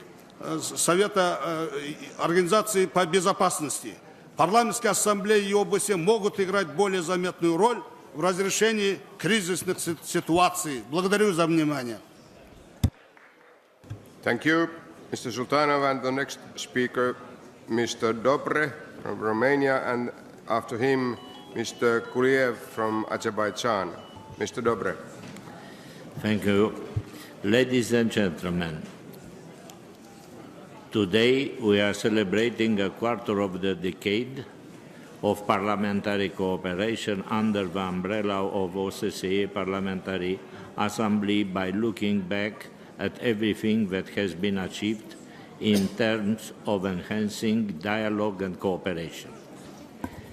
At the 1990 Paris Summit, the heads of state of government recognized the important role of a parliamentary format in the Helsinki process. Since then, the Parliamentary Assembly has been occupying a unique place within the structure of OSCE. As a valuable member, Romania is an active and will remain a true supporter of a parliamentary dimension of OSCE. We recognize its important role in promoting the values, principles, and commitments of this organization in complementary with efforts undertaken at governmental level. The organization's inclusiveness, impartiality, and comprehensive approach to security have proved to be its key comparative advantage in responding to today's rapidly changing security environment, as clearly shown by the OSCE's prompt reaction to the unfolding crisis in and around Ukraine. I believe it is very important to put all our efforts into renewing the dialogue, and by working together, we will find the means necessary to strengthen the OSCE as a platform for security cooperation and to ensure that the organization is well equipped to deal with 21st century threats and challenges without losing sight of the violation of its principle and international law. Romania appreciates the close attention paid by the OSCE Parliamentary Assembly to the priority on the current political agenda of the OSCE. As I see them, the main priority are the settlement of the crisis in Ukraine, the resolution of the conflict in the Republic of Moldova, and of other protracted conflicts in the OSCE area, the full implementation of all OSCE commitments and principles by all participating states. I would like to reiterate that the resolution of the conflict in the Republic of Moldova remains a high priority for Romania, and we appreciate that the OSCE Parliamentary Assembly is committed in giving a fresh incentive to the efforts meant to identify appropriate solutions for this long-lasting conflict. Yes. Thank you for your attention. Thank you, our friend. Thank you very much. And then Mr. Kuliev, and after him, Piotr Apel from Poland. Thank you very much, Mr. Chair. Mr. President, the pan-European security system is living through a difficult time when many challenges and problems threaten our region and to some extent also undermine the progress achieved across all the three OSCE baskets over the past few decades. In this challenging time, increased awareness, enhanced and symbiotic cooperation and mutual trust continue to be fundamental prerequisites for a collective response to contemporary challenges and problems. The Parliamentary Assembly is an extremely important platform for facilitating this cooperation for the sake of common interest and increasing trust and confidence among states. Furthermore, new policies, changes and approaches are needed in such decisive times. In this sense, the OSCE should step up its efforts for increasing effectiveness of our organization. In this endeavor, the Parliamentary Assembly can and should play a much more inclusive role in the resolution of the challenges that are threatening our region. We must react in a timely fashion and use all possible tools at the disposal of our organization. In my view, work on the following four main directions is of special importance. First, enhancement of interparliamentary dialogue, particularly in connection to the challenges and priorities identified above. Second, reinforcement of trust and confidence among our participating states based on respect for Helsinki principles aiming at effective management of present challenges that affect all participating states. Third, prevention of bias and selective approaches, geographical preferences and discrimination.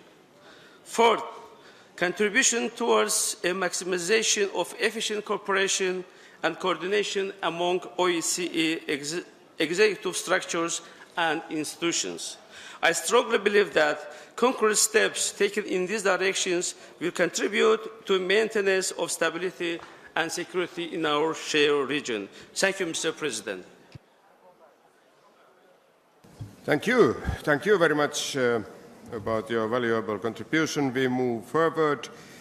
I said just a couple of minutes ago that Mr. Apel from Poland, but instead of him, the head of the Polish delegation, Mr. Nitras, is on the list. And then Alain Nery, our friend from France. Thank you, Mr. Chair. At the beginning, I'd like to express my rejoice from the fact that the 25th anniversary of the first Parliamentary Assembly of OSCE, we gather here in Tbilisi. Georgia is a unique example of a nation devoted to tradition and constantly fighting for this independence. It's also with a great joy I take the fact that we managed to pass resolutions which adamantly oppose violation of the OSCE countries' borders by Russia. Guaranteeing security and enabling cooperation must be firmly based on the principle of territorial integrity of the member countries. Border transgression in Georgia, Moldova, and recent example of the Russian aggression on Ukraine, along with Crimea takeover and providing support to separatists in the east of Ukraine, exhibit explicit example of violence, of the violation of the international law. In this context, I'd like to bring up the resolution which criticizes sanctions imposed by the EU member states on the high officials of the Russian state due to Russian aggression on the Ukraine. I cannot agree with the statement that introduction of the sanctions with regard to a number of Russia's parliament members contributes on an escalation of tensions between countries and negatively affects diplomatic affairs. We stand in the face of an aggression, and it has to be answered with sanctions against the aggressor. European Union, as well as the United States or Canada, have a right to respond with the sanctions, and they remain compliant with the international law. I'd like to express my sorrow that we as an Assembly adopted the resolution. Thank you. Thank you very much. And then Alain Rie from France, and then Philippe Lombardi from Switzerland. First, Alain Rie, please. Merci, Monsieur le Président. Malheureusement, nous sommes obligés de nous rendre compte que les conflits sont nombreux, que les droits de l'homme sont remis en cause partout dans le monde, que la liberté d'opinion, que la liberté de penser sont remises en cause journellement et que des morts sont victimes de ces conflits. Aussi, je pense que nous devons mobiliser notre Assemblée parlementaire de l'OSCE et concentrer nos efforts sur des priorités. Deux priorités me paraissent essentielles. Premièrement, la lutte contre le terrorisme. La lutte contre le terrorisme, contre le fanatisme, l'intégrisme, la barbarie, qui remettent en cause les droits de l'homme et la liberté de penser partout à travers le monde. Et la deuxième priorité, c'est la crise migratoire, qui nécessite des réponses rapides et urgentes. Également, nous devons nous préoccuper, au niveau de la crise migratoire, d'apporter des réponses à plus long terme. Pour les réponses à court terme, je crois qu'il faut rapidement nous mobiliser pour éradiquer les passeurs. Les passeurs, ces voyous, sans foi ni loi, ces exploiteurs, ces mafieux, qui effectivement conduisent à la mort chaque jour des centaines et des milliers de gens dans la détresse. Il nous faut rétablir la sécurité physique, matérielle et politique dans certains États, car c'est aussi une des causes de la migration. Car comme on l'a affirmé, en particulier lors de l'intervention de notre collègue du Canada sur le problème des femmes et des enfants en particulier, ce n'est pas de gaieté de cœur que les populations quittent leur pays, mais c'est parce qu'elles y sont obligées. Il faut aussi penser à améliorer les conditions économiques. Je pense également qu'il faut apporter des réponses à plus long terme, car rester au pays, vivre et travailler au pays est une volonté générale des hommes et des femmes. Les réponses spécifiques doivent être prises en tenant compte de la démographie galopante qui touche certaines régions du monde, et en particulier l'Afrique. Savez-vous qu'aujourd'hui, l'Afrique, c'est 750 millions d'habitants. Dans 20 ans, ça sera 2 milliards. Et je crois qu'il faut se poser la question de quelle réponse face à cette démographie galopante. Il faut aussi se poser le problème de la formation, comme cela a été très bien dit. Avec une bonne formation, nous arriverons à répondre à une égalité des chances à travers le monde. Enfin, les changements climatiques qui vont amener à des migrations à cause du problème de l'eau. Et enfin, je crois que notre volonté, c'est de nous engager fortement dans le problème des investissements pour le problème du développement de tous les pays qui, malheureusement, sont en grande difficulté et leur population aussi. Rendre la justice à tous ces peuples, leur donner l'égalité, c'est prendre des mesures de formation, de sécurité et de développement économique.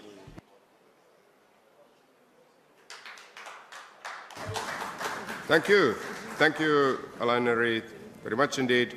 And Mr. Lombardi has withdrawn his speech in this context later on. The next one is Radunovic from Montenegro. Where are you? Over there, yes, please. Thank you, Mr. Chair, distinguished members of this Assembly, ladies and gentlemen. I was appointed as the member of Montenegrin delegation in June, so this is my first address to you. Let me express my gratitude for being here and for having the opportunity to share with you views on important issues we are discussing today. All supported items deal with more or less common challenges for participating states, but I would like to focus on Mrs. Sederfeld's supplementary item on acting against corruption and strengthening the rule of law. For us in Montenegro, rule of law sounds like a well-known aim, but hardly achieved. However, I know that we are not alone in fighting against this problem. Montenegrin people feel corruption as a way of living. You will find it in almost every field, from educational system to parliament. It promotes ignorance, and ignorance leads to creation of unprofessional, politically profiled capacities, and this vicious circle seriously threatens democracy and healthy and secure society. In a state where government hasn't changed for 25 years, acting against corruption is quite a demanding issue. You have to start from a very beginning, from ensuring a free and fair election. As you probably know, the parliamentary election will be organized in October, and I hope the representative of OSCE PA mission will be a true partner in the election process. This is a first step on a long way of building democracy in Montenegro. I don't know how many of you have been in Montenegro, but I assure you that it is a country with great touristic potential and breathtaking natural beauty. Still, it has a wounded economy and citizens living below the poverty line. The conclusion is clear. You cannot build economy without rule of law. You cannot attract investors to invest in corrupted society. However, the new test for everyone is in October. At the global level, corruption remains one of the most pressing problems and poses a serious threat to society. Efficient cure against this worldwide known phenomena is firstly indiscriminate law enforcement, as well as continuous cooperation of all relevant institutions, consistent reforms and determination of all political structures. As MPs, we should use our parliamentary channels to speak loudly about negative, long-lasting effect of corruption. We need constructive dialogue, which would result in clear guidelines for further parliamentary action. This action might lead to strengthening of political will of the executive. Thank you for your attention. Thank you very much for the interesting speech, and then we move forward so that Mr. DGR from Algeria is the next speaker, and after him, Mrs. Muttonen from Austria. Merci, Monsieur le Président. Depuis l'acte final conclu en 1975, puis la création de l'Assemblée parlementaire de l'OSCE en 1993, la confiance et le dialogue ont nettement progressé dans les relations internationales. Mais on voit bien aujourd'hui que l'espace OSCE, où se joue en grande partie l'avenir du monde, vit de graves problèmes. On voit bien aussi que le monde dans son ensemble souffre de multiples dérèglements et qu'il est profondément marqué par l'échec tragique de l'instauration d'une paix universelle telle que rêvée par les concepteurs de la Charte des Nations Unies, ainsi que d'une démocratie universelle telle qu'annoncée par l'effondrement du communisme.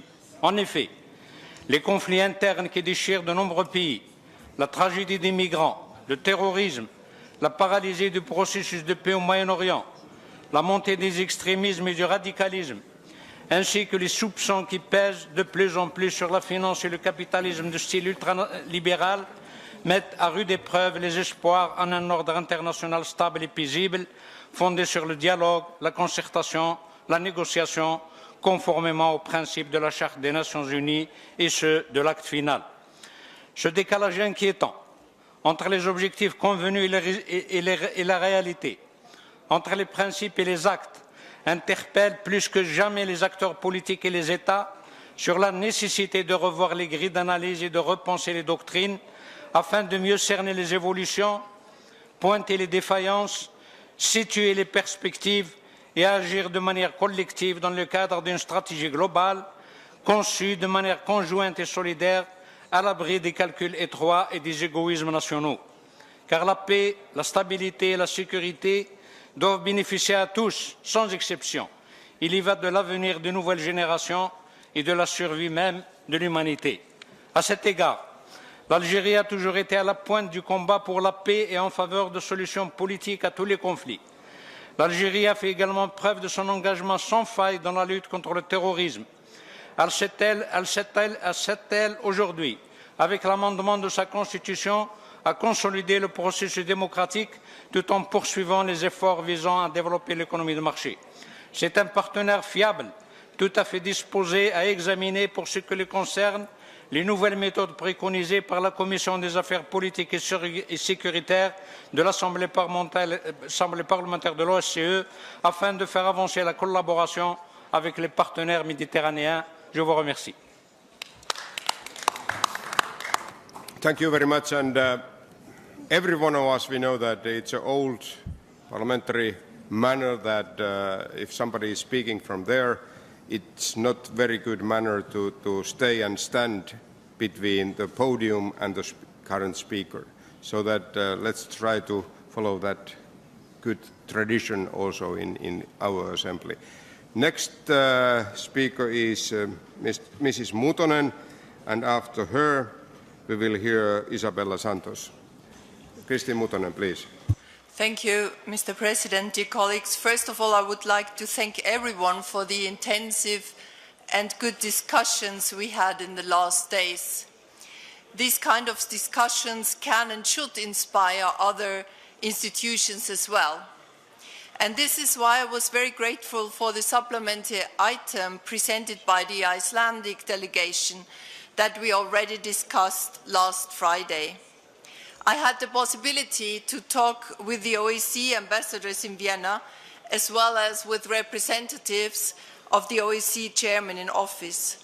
What became clear is that our efforts as parliamentary assembly, our work, our parliamentarian diplomacy are highly welcomed by representatives of the governmental side. They would like to do more to de-escalate ongoing crises, but cannot do so due to the limits of their mandates. Our work is also highly valued by the other OSCE structures and institutes. They appreciate the added value parliamentarians can deliver. We therefore need to further strengthen our toolbox so that we can take a more prominent role throughout the conflict cycle. But we also have to achieve progress on issues such as terrorism, migration, and last but not least, the involvement of women in conflict resolution. I want to thank the Finnish delegation for organizing a very interesting side event yesterday on this topic.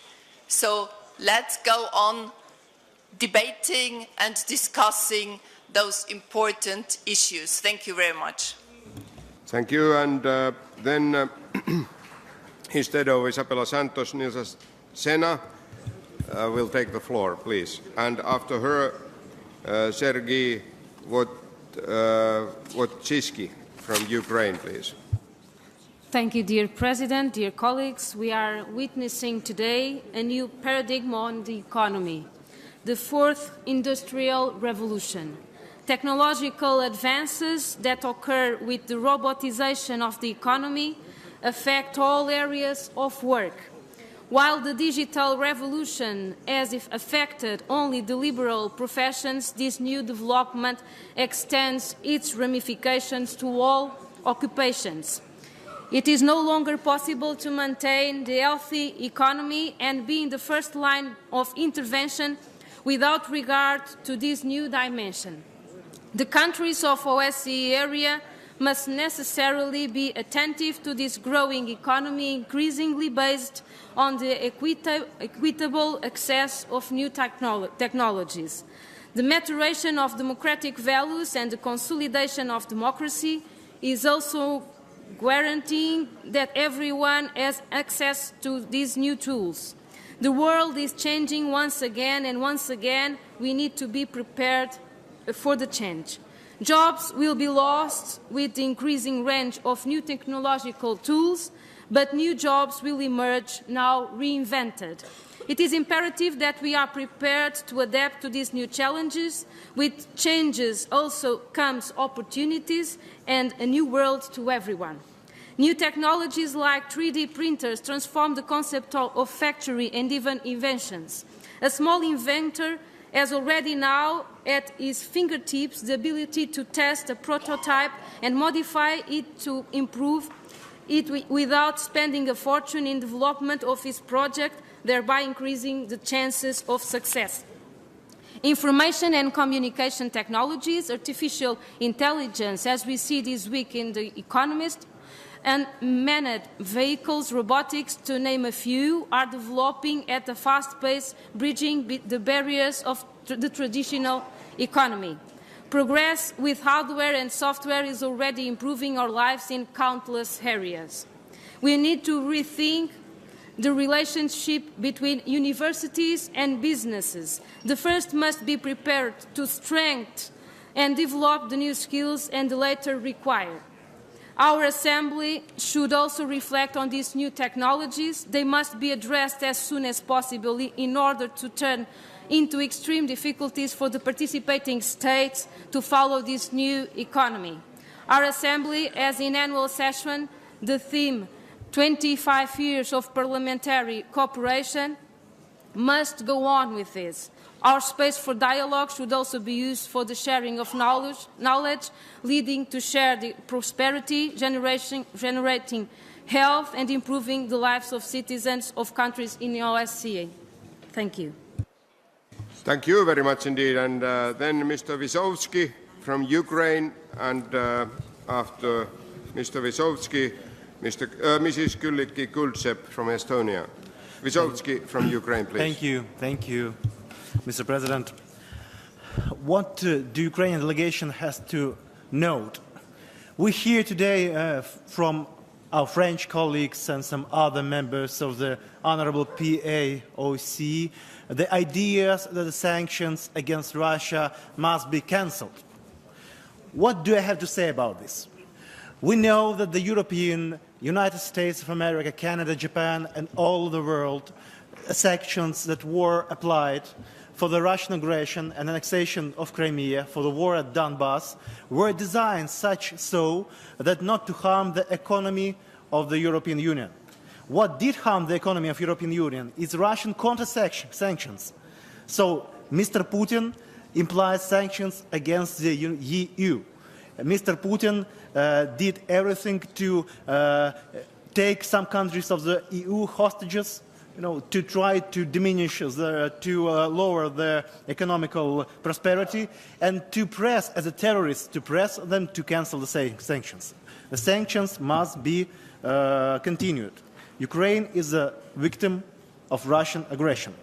According to the United Nations data, more than 9,000 people are killed at Donbass, 21,000 wounded. Ukraine defends its sovereignty, territorial integrity. We implement Minsk agreement on full scale, while we see that Russia doesn't implement Minsk agreement. We kindly ask that we disagree of the idea that any sanctions can be partially dismantling in return of the selective implementation of the Minsk agreements.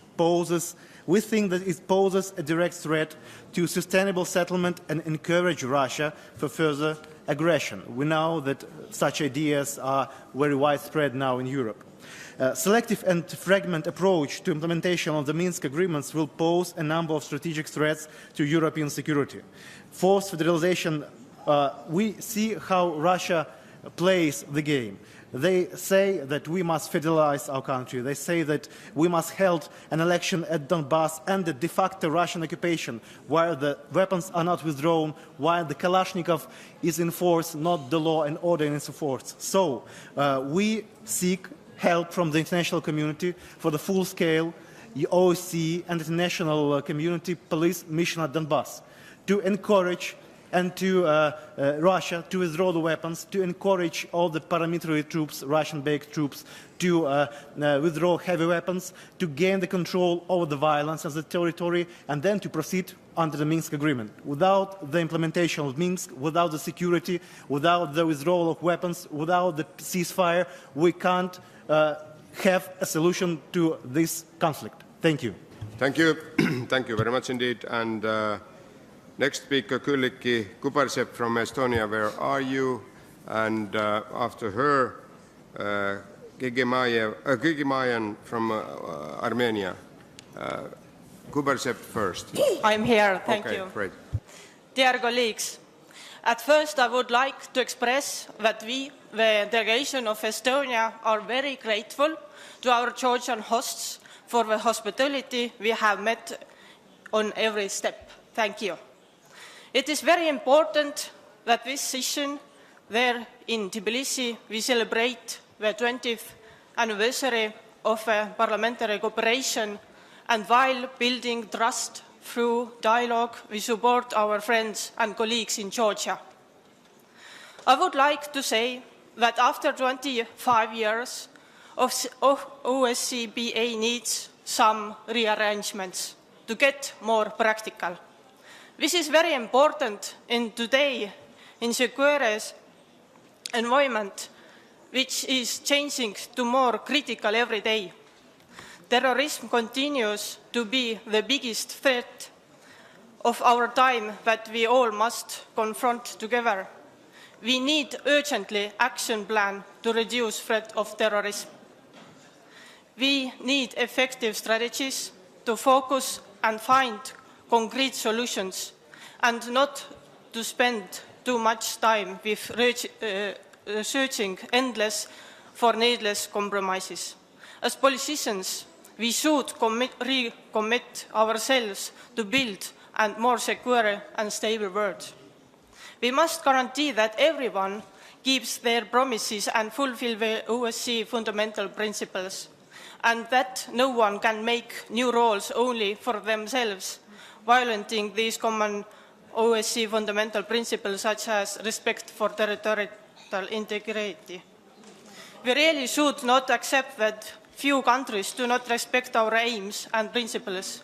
We have to ensure that all of our people, that all our nations can live in peace, free from a threat against their security. In OSCE Parliamentary Assembly, have all countries, big and small, have an equal voice. So we, politicians, must take more responsibility and explain more that we are do and decide, especially in our home countries. Lack of clear and meaningful explanations can build ground for extreme populism. We need to stop manipulations with people's minds and with sparing fear. Our role is to defend democratic values such as peace, trust, cooperation and justice, and being more effective by more practical ways. Thank you. Thank you, Külliki. And next speaker, Maya from Armenia, and after him, Mr. Kovalov. First, the floor goes to Armenia.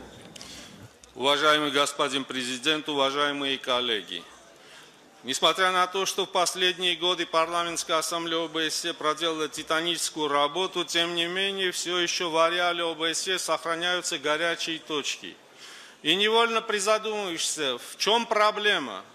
Видимо, сегодняшние вызовы и то, что им противопоставляются, не совсем адекватны. В этой связи я пришел к удивительному, на мой взгляд, выводу.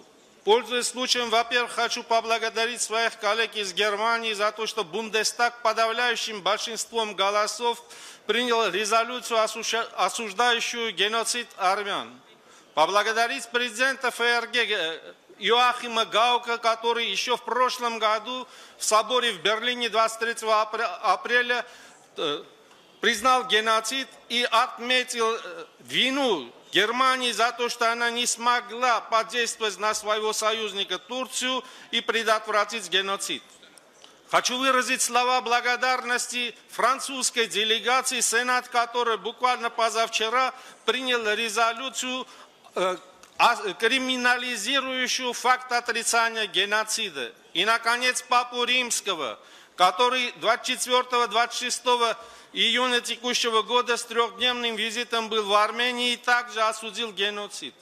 Почему я это все вспомнил? По той простой причине, что каждый из этих выдающихся людей, выдающихся стран и их организаций отмечали, что только полное признание исторических истин, исторических реалий, покаяние за нее способно вывести народ на нормализацию своих отношений.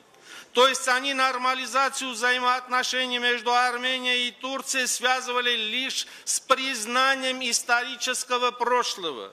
Они связывали будущее наших народов опять-таки с тем, чтобы мы перевернули наконец эту страницу и с чистого листа начали бы добрососедские нормальные отношения.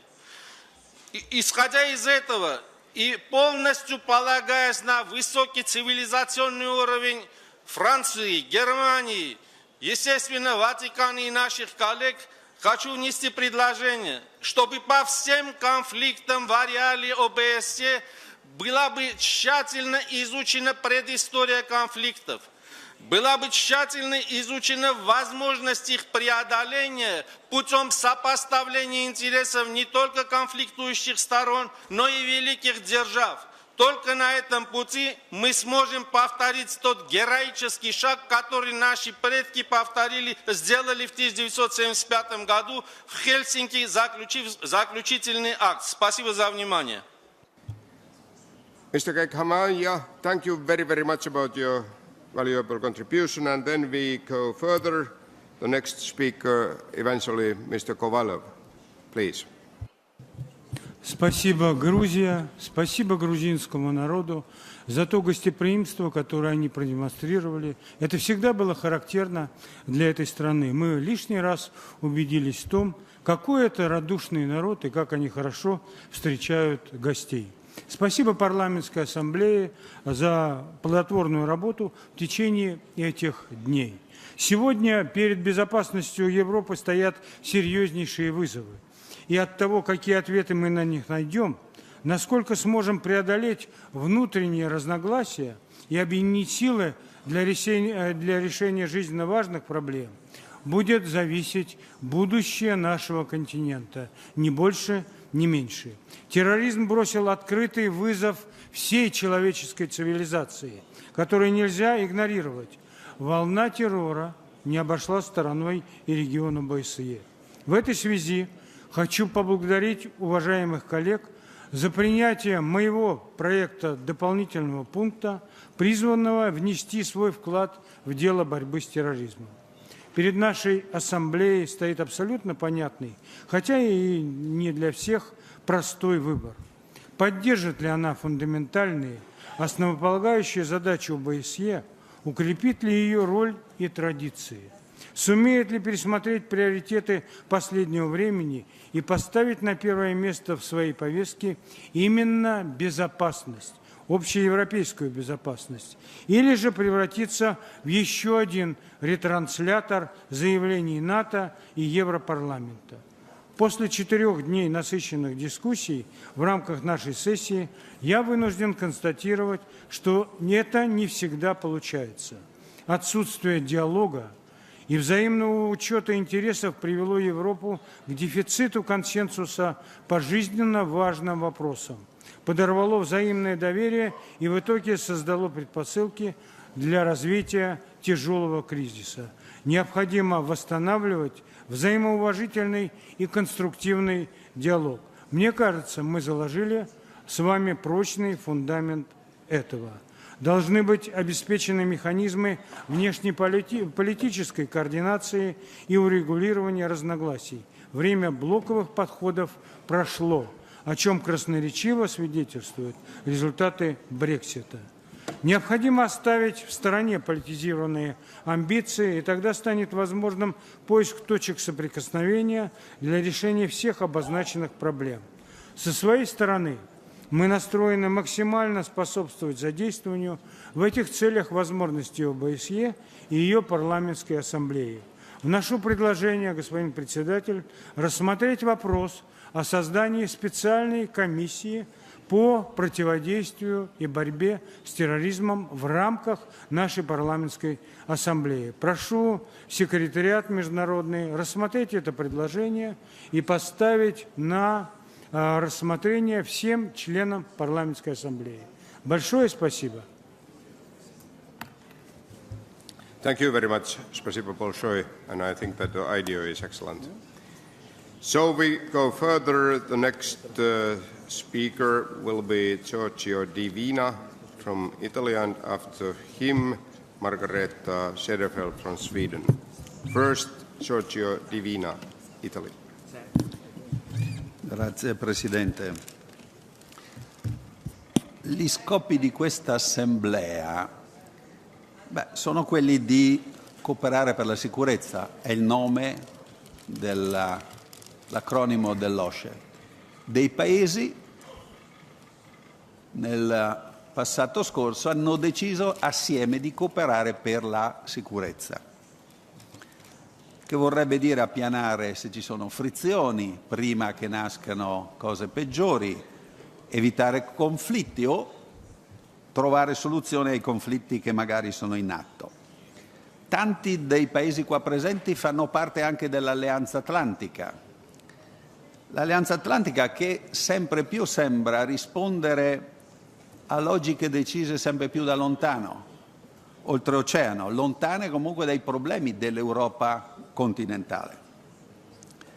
L'Europa invece e i paesi dell'OSCE hanno bisogno di ritrovarsi sempre più uniti contro la più importante minaccia di questo secolo, che è il terrorismo. E invece qua dentro, al contrario di quanto si parla, continuano a prevalere delle posizioni singole di singoli paesi che alla fine indeboliscono tutti, fanno riemergere vecchi rancori di quelli che erano i paesi oltre la cortina di ferro, che oggi palesemente sono sempre più su posizione antirusse. Portare armamenti della NATO, e parliamo delle batterie missilistiche che si stanno per installare, ai confini della Russia, fare esercitazioni militari in paesi che confinano con la Russia, chiaramente non aiuta la distensione. Ancorché continuiamo a dire che la vogliamo cercare o ricercare, ma non aiuta nemmeno a sconfiggere quello che è il nostro collettivo più grande nemico, che poi è il nemico di questo secolo, e che è il terrorismo organizzato dallo Stato islamico, che con questi atteggiamenti rischia di espandersi sempre più e sta facendo proseliti, infatti, in ogni parte del mondo e anche sempre più in parti dei nostri rispettivi paesi. Io richiamo ad un'unità, e se ci chiamiamo ancora OSCE, unità per la cooperazione e la sicurezza, mettere davanti come primo problema la sicurezza dei rispettivi collettivi paesi dell'OSCE. Grazie. Excellent. Thank you very much, Mr. Divina. And then we travel to Scandinavia. First to Sweden, Margareta Cederfeld, and after Sweden we go to Norway. Fekkevold is on the list. First, Cederfeld. Thanks, Mr. President. I will first thank my colleague from Montenegro who mentioned my draft supplementary item about corruption. I will say a few words about corruption. Since I entered my first election mission, 2008, here by OSCE, I must say that every time where there have been a problem with the election, where OSCE have had any negative comments to do and mention something to improve, it's about corruption. Corruption is an issue that affects the society in its whole. It affects the elections. It affects the society. It affects the school, for example, if the children should have better grades, it's corruption sometimes. If a company, business area should have a contract, it's about corruption. If there is a political decision that could lead to some improvement, it's very, very often corruption. And who should act? Who have the possibility to defend, to act against corruption and stop it? Is we, politicians. And I think we should do something more that we have done before. Not only talking about our rights and what we should do, also do an important step forward for our society to build trust among our citizens. It's not when we talk about our rights, it's when we do something that affects the society in a positive way. That's why I believe it's so important that we stop corruption, that we show all the society that we are against it, and we will make laws, we will follow up, we will follow international agreements just to stop the corruption. It's enough now. I hope we can say so and be together in that, in the OSCE EPA family, and very, very strong act to get back the confidence in our countries and also to build a sustainable society. Thanks, Mr. President. Thank you very much indeed. And then we go to Norway, Geir Jürgen Bekkevold from Norway, and then we go to Turkey. Thank you, President. In my intervention, I would like to focus on human rights, first in relation to migration and secondly in the relation to the situation in Crimea. I would like to start by reminding ourselves that when it comes to migration, we have European commitments related to international treaties and conventions, including the Convention on Refugees. It is our primary responsibility to promote and protect all human rights and fundamental freedoms. After the Second World War, European countries saw the need for an international convention on refugees. This was based on their own experience from the war, where hundreds of thousands of people have been forced to flee and leave their homes in the middle of Europe. Sadly, it seems that today many Europeans have forgotten their own recent past. It is important for us to remember that international law protecting the rights of individuals, such as the Universal Declaration of Human Rights, also applies nationally and must be adhered to when adopting a national law. This also applies when new legislation is speedily introduced to handle the challenging situation related to migration. Our Special Representative of Gender Issue, Ms. Fry from Canada, has drafted a supplementary item to this session in Tbilisi on gender mainstreaming in the response to the migrant and refugee crisis. It is so critically important that we acknowledge the specific needs and vulnerabilities of women migrants. I think that minor asylum seekers who flee alone is the group that has expanded recently. I believe this group needs special protection and extra care in the time to come. Now to my second point. I strongly regret that we in Europe still today are confronted with serious violation of the basic principles of international law and are witnessing a policy of power that we all believe belongs to another time. I find it not acceptable that the population in Crimea should be kept beyond reach of the human rights mechanisms that protect all Europeans. It is important that we condemn the violation of human rights and fundamental freedoms in Crimea. These violations must be investigated. Impunity is not acceptable. Thank you for your attention.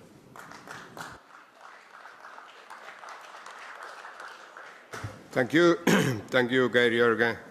And then Bihlun Tamayligil from Turkey, and then Mr. Viktor Kuminski from Belarus. Tamayligil Yes. from Turkey, please. Thank you, Chair. At the outset, I would like to briefly reply to intervention made by our Armenian colleague. Turkey's views on tragic events that took place in 1956 2015 are well known. They have been voiced on a number of occasions. We want the truth to be our guide. Our archives are open. Our proposal for a joint historical commission to go through all the documents in all relevant archives remains valid. Genocide is a very narrowly defined legal term that needs to be proven before and established by a competent court. There is no judgment in which a competent court made such an assessment with regard to the 1950 events. In this context, it is not suitable for parliaments or parliamentarians to assume the role of judge on historical events over which they seldom have a commanding knowledge. I would also refer colleagues to the recent decision of European Court of Human Rights on Switzerland versus Perinček. Now, I wish to continue with a subject of great importance for all us today. As migration was one of the predominant issues in our discussions during this year's annual session, I feel the urge to reflect some additional tools. For some, migration could be seen as a security issue. The security aspects of migration, protecting societies, seeing migrant and refugees as dangerous. Talking about their rights theoretically, but not fully committing to welcome and resettle them in our societies. For sure, there could be people, and there are indeed people who abuse this situation, try to enter foreign countries disguised as a refugee. Our law enforcement and security agencies should be extremely cautious about such people and strengthen cooperation and information sharing among each other. However, at the same time, we should not lose sight that migration is a serious humanitarian issue, especially migration and refugee flows that result from conflicts as we have been witnessing since 2011. And this for both sides of the coin of migration, for those who live and for those who are left behind. Periods of large-scale migration and refugee flows are also periods of human tragedies, when it is no longer safe and secure to continue with their lives. Yes. People try to find ways to leave their homes or for foreign countries, not because they would love to, but they have no for survival. Sorry, excellent. Thank you very much. Now we go further. Yes, time. Please, lady. All of us, we have the equal rules to implement the time. Thank you. Thank you very much indeed. And then Mr. Kuminski from Belarus, and then Alan Farrell from Ireland.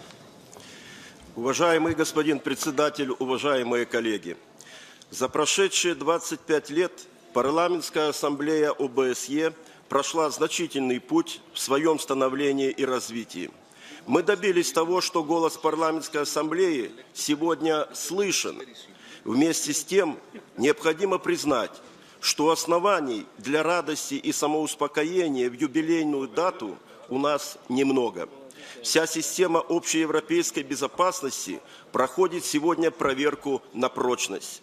Международный терроризм, драматические события в Северной Африке и на Ближнем Востоке, конфликты в регионе ОБСЕ спровоцировали беспрецедентные волны миграции, вновь повеяло ветром холодной войны. Что же нужно для того, чтобы эффективно противостоять этим и иным чрезвычайно опасным угрозам и вызовам современности? На наш взгляд, для этого жизненно необходимы три компонента. Стратегическое видение общих целей, чего сегодня нет, политическая воля к их достижению, чего сегодня нет, и атмосфера взаимного доверия, чего сегодня непростой, направленной на создание благоприятной атмосферы для диалога, снижение напряженности и укрепление доверия в регионе. Таким образом, мы с вами внесем весомый вклад в появление обновленной, сильной, устремленной в будущее ОБСЕ, реально способствующей сохранению мира на нашем континенте. Благодарю за внимание. Yes. Okay, thank you very much indeed. And then Alan Farrell, Ireland, and then we go to Frederick Azzopardi from Malta. First, Alan Farrell.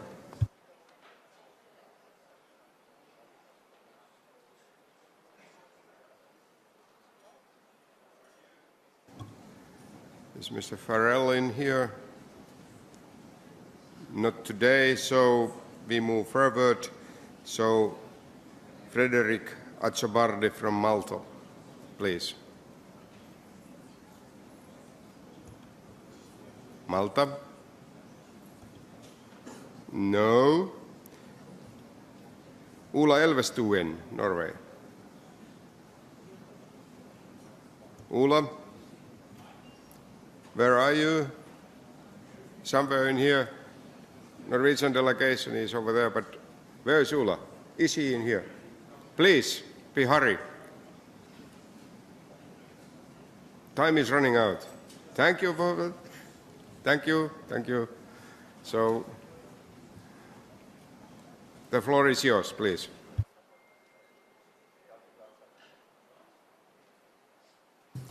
Mr. President, I'm sorry for that. The challenge for the Arctic area are geopolitical, environmental, and economic and human rights related. They cut across all dimensions of human security that the OSCE works on. Global warming is resulting in serious environmental security-related and social challenges, including special challenges for indigenous peoples. The temperature in the Arctic increases twice as fast as the global average. This has dramatic effects for the region. The glaciers are melting and changing the landscape. The sea ice in the Arctic Ocean is melting. A new ocean is opening up to fishing, shipping, tourism, and more. The tundra is thawing, and the ground is disappearing on the roads and houses. The Greenlanding ice cap is melting faster, and the sea level will rise. January this year was the warmest month ever recorded in the Arctic, and the extent of sea ice the lowest on record since the first measurements in 1978. And change in the Arctic is influencing weather patterns globally. As parliamentarians, we have to increase and strengthen our work to reduce greenhouse gas emissions and follow up our commitments according to the Paris agreements. Also, we need to intensify collaborative work towards sustainability and adaptation to climate change in the Arctic. The Arctic Council is the only circumpolar forum for political cooperation at government level and is playing a crucial role. Indigenous peoples of the Arctic have been given their rightful place as permanent participants. It is of paramount importance to ensure strong participation of the indigenous peoples in future Arctic cooperation. Overall, we must maintain a strong international cooperation to further peace and stability in the Arctic region, where more than 4 million people live. The rich resources of the Arctic can contribute to prosperous and sustainable societies, but it is important to protect and respect the traditional use of resources when developing the region. In many small societies in the Arctic, developing natural resources will create new opportunities for the people, including job creation. However, responsible development depends on cooperation with and understanding of the people living in the Arctic. Governments, the business sector, and people must cooperate. It is vital to support relevant capacity building, particularly through education and training, to ensure that local communities will continue to benefit from economic development. The Arctic is rich in both human and natural resources, and the increased access to and knowledge of these natural resources has attracted global attention and interest. But it is of utmost importance that this attention is followed up by action in all OECD countries to follow up and increase their commitments according to the Paris Agreement. Thank you. Very good. Thank you. Thank you, Ulla. And we continue. Vladimir Georgiev from Macedonia. And after him, Mrs. Artadade from Albania. First, we go to Macedonia.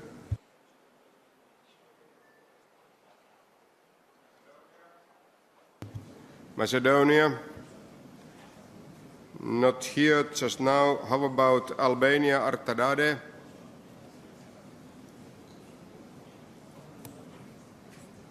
Oh, not now. Then we go to Ukraine. Nestor Smurtrik, sorry. Спасибо. Thank you, Mr. Chairman. Безусловно, украинцев, как и абсолютное большинство в этом зале, наверное, всех из нас, не может не беспокоить вопрос урегулирования конфликта на Донбассе. Многие говорят о роли России, а Россия, в принципе, этого не отрицает, что она может влиять и влияет на эту ситуацию. Безусловно, мы хотим, чтобы этот конфликт разрешился, но у меня есть определенный пессимизм. К сожалению, этот пессимизм у меня не сегодняшний. Буквально в 2015 году, через несколько недель после подписания Минских соглашений, я взял на себя смелость и в условиях всеобщей эйфории засомневался в том, что Минские соглашения будут реализованы, и сказал почему. Украинская власть не будет в этом заинтересована. Почему же? Причины этому три. Я имею честь иметь прямое отношение вместе со своим другом Виктором Медведчуком к организации первой встречи контактной группы ОБСЕ Украина-Россия с представителями Донбасса. Удалось достигнуть первого перемирия, которое продлилось, к сожалению, только 10 дней, с 20 по 30 июня 2014 года. Потом президентом Украины было принято решение выйти из перемирия и урегулировать этот вопрос в военный способ. Последствия мы знаем. Десятки тысяч погибших, хотя во время первого перемирия погибших было 74. Это много, но не десятки тысяч.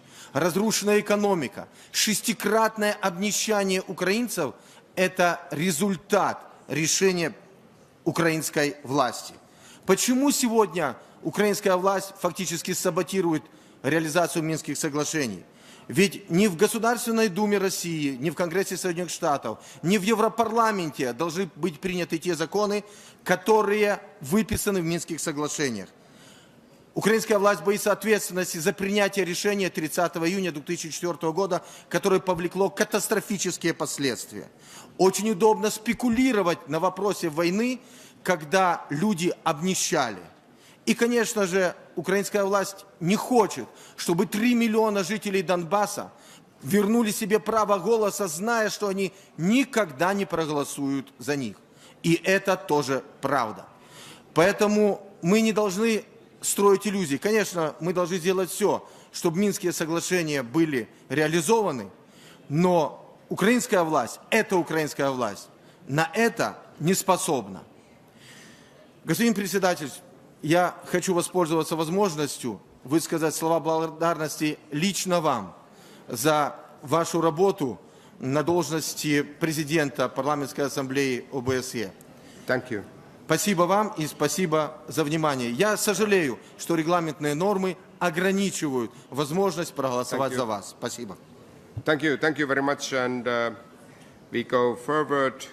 The next speaker comes from Poland, Kociewska. The floor is yours. And after that, we go to Russia. Mrs. Ilya Kostunov. Спасибо. Уважаемые дамы и господа, здесь за последние дни мы много слушали о международном терроризме, кризисе безопасности, как и нужде внедрения шагов для обеспечения мира. Однако, чтобы правильно делать, сначала надо нам хорошо разузнать ситуацию, формулировать оценку не на основании пустых деклараций и вере в зеленые человечки, оценку надо формировать на основании фактов. А вот такие факты. Российская Федерация напала на суверенную Украину, захватила часть ее территории. Это не первый раз. Россия так поступила и в 2008 году в отношении Грузии.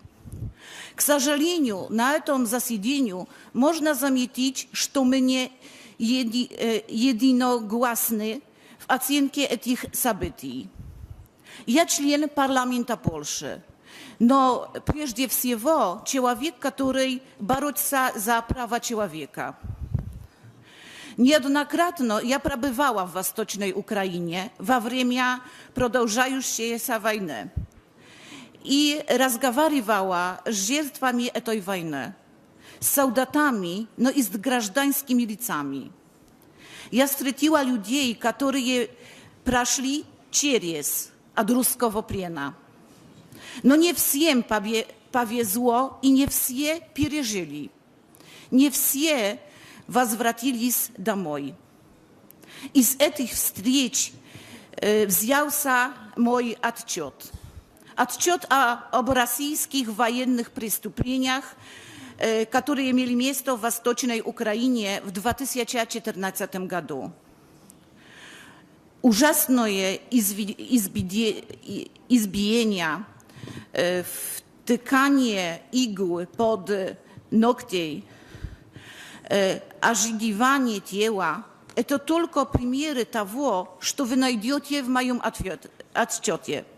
Отчет вместе с доказательствами совершенных преступлений предан уже в Международный уголовный суд в Хаге. Прошу, чтобы этот отчет подключить к документам нашей сессии. У меня есть желание, чтобы один из экземпляров этого отчета тоже переказать на руки главы российской делегации. Есть еще время, чтобы подумать. Военные преступления не станут предметом исковой давности. Рано или поздно виноваты будут наказаны. Спасибо за внимание. Thank you. Thank you. And then Mr. Kostunov doesn't want to take the floor today. We move to Mr. Niko Shevyerev from Netherlands, and then we go to Ukraine again. Bielkova Olga from Ukraine, the next speaker.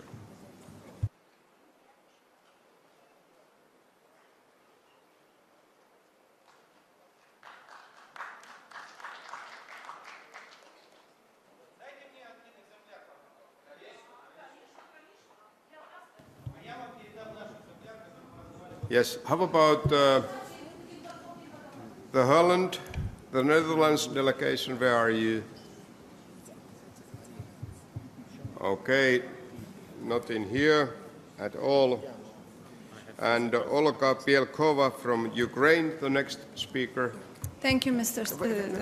Chair. I'd like to start. Yes. I'd like to start by a note of deep gratitude and appreciation to all of those who voiced their concern about what is happening in Ukraine, including my previous speaker. I think it is very important that we keep dialogue in such organizations and we seek true peace. But as I go back, and I do have a special note of appreciation and love I would like to send to the people of Georgia on behalf of the people of Ukraine. Like no other nation, we can understand what is happening right now in Georgia. Like no other nation, we understand what it means to be under Russian aggression. But as I go back to Kyiv, I seek wisdom on how do we achieve peace. And I'm not sure that some of the resolutions are contributing to peace-seeking in Ukraine in particular. But as I go back home, I would like to address wisdom which was quoted quoted by somebody who is more wise than all of us together in this room. Elie Wiesel, a Holocaust survivor, a prominent Jewish writer and Nobel Prize winner, died just on the 2nd of July. Having survived the horrors of 2 concentration camps, he maintained the view that neutrality favors the oppressor and never the victim. So, in case of Ukraine, we do feel that there is a lack of very specific and direct messages such organizations as OSCE EPA would send to the nations like Ukraine. We do think that it is worth remembering as we all endeavor to counter aggression and oppression in today's world. There must be no place to change the borders by force in Europe, be it Georgia, be it Ukraine, to military occupation or by military occupation. Ukraine is a victim of Russian aggression, and we think that unity and firmness are required to stop this aggression. Thank you very much. Thank you, and then I think that we have the situation that we have anyway first Frederick Azzopardi from Malta. If he is now in here, can you raise your hand? Okay. And now you take your 3 minutes time, not more. Thank you, Mr. Chair. When dealing with sexual exploitation of children, the primary law enforcement must be directed at perpetrators who groom children for sexual exploitation. While national and international agencies have attempted to locate and punish those who seek to take advantage of vulnerable populations through commercial sexual exploitation of children, much more still needed in this area. On a national level, our starting point should be to gather information and intelligence about people responsible for exploiting children. The information can then be linked together by authorities to establish whether or not cross-border networks of exploitation of exploiters are operating. When a court is satisfied that it is in the foreign children's interest to be protected from serious sexual harm from an offender, a foreign travel order should be imposed. We, as OSCE member states, should also work closely together in combating online child exploitation. This includes not only the exchange of intelligence in the tracking of online predators, but also sharing of best practices and lessons learned in combating child exploitation over the ever-changing terrain of the Internet. Also, the participating states must have in place laws that allow them to prosecute their citizens, including those who commit crimes abroad. Education and awareness-raising campaigns in the destination countries are also important tools which we can make use of in our fight against this new phenomenon. Excellent. And then the last speaker today is Mr. Fautilli from Italy.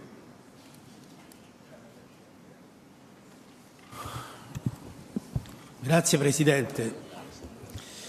La collega italiana Tidei, nella sua relazione alla Commissione economica, ieri è tornata a soffermarsi giustamente sul tema delle migrazioni.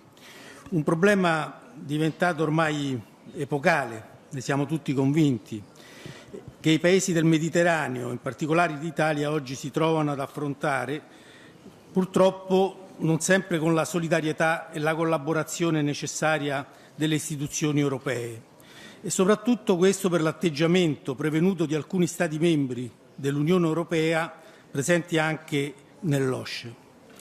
L'approccio della relazione, molto realistico nell'analisi del fenomeno e alquanto concreto nelle proposte di intervento, sta a dimostrare come sia possibile, se c'è una volontà comune a comprendere l'ampiezza e la profondità dei flussi migratori, realizzare politiche sostenibili, eque e di reciproco vantaggio.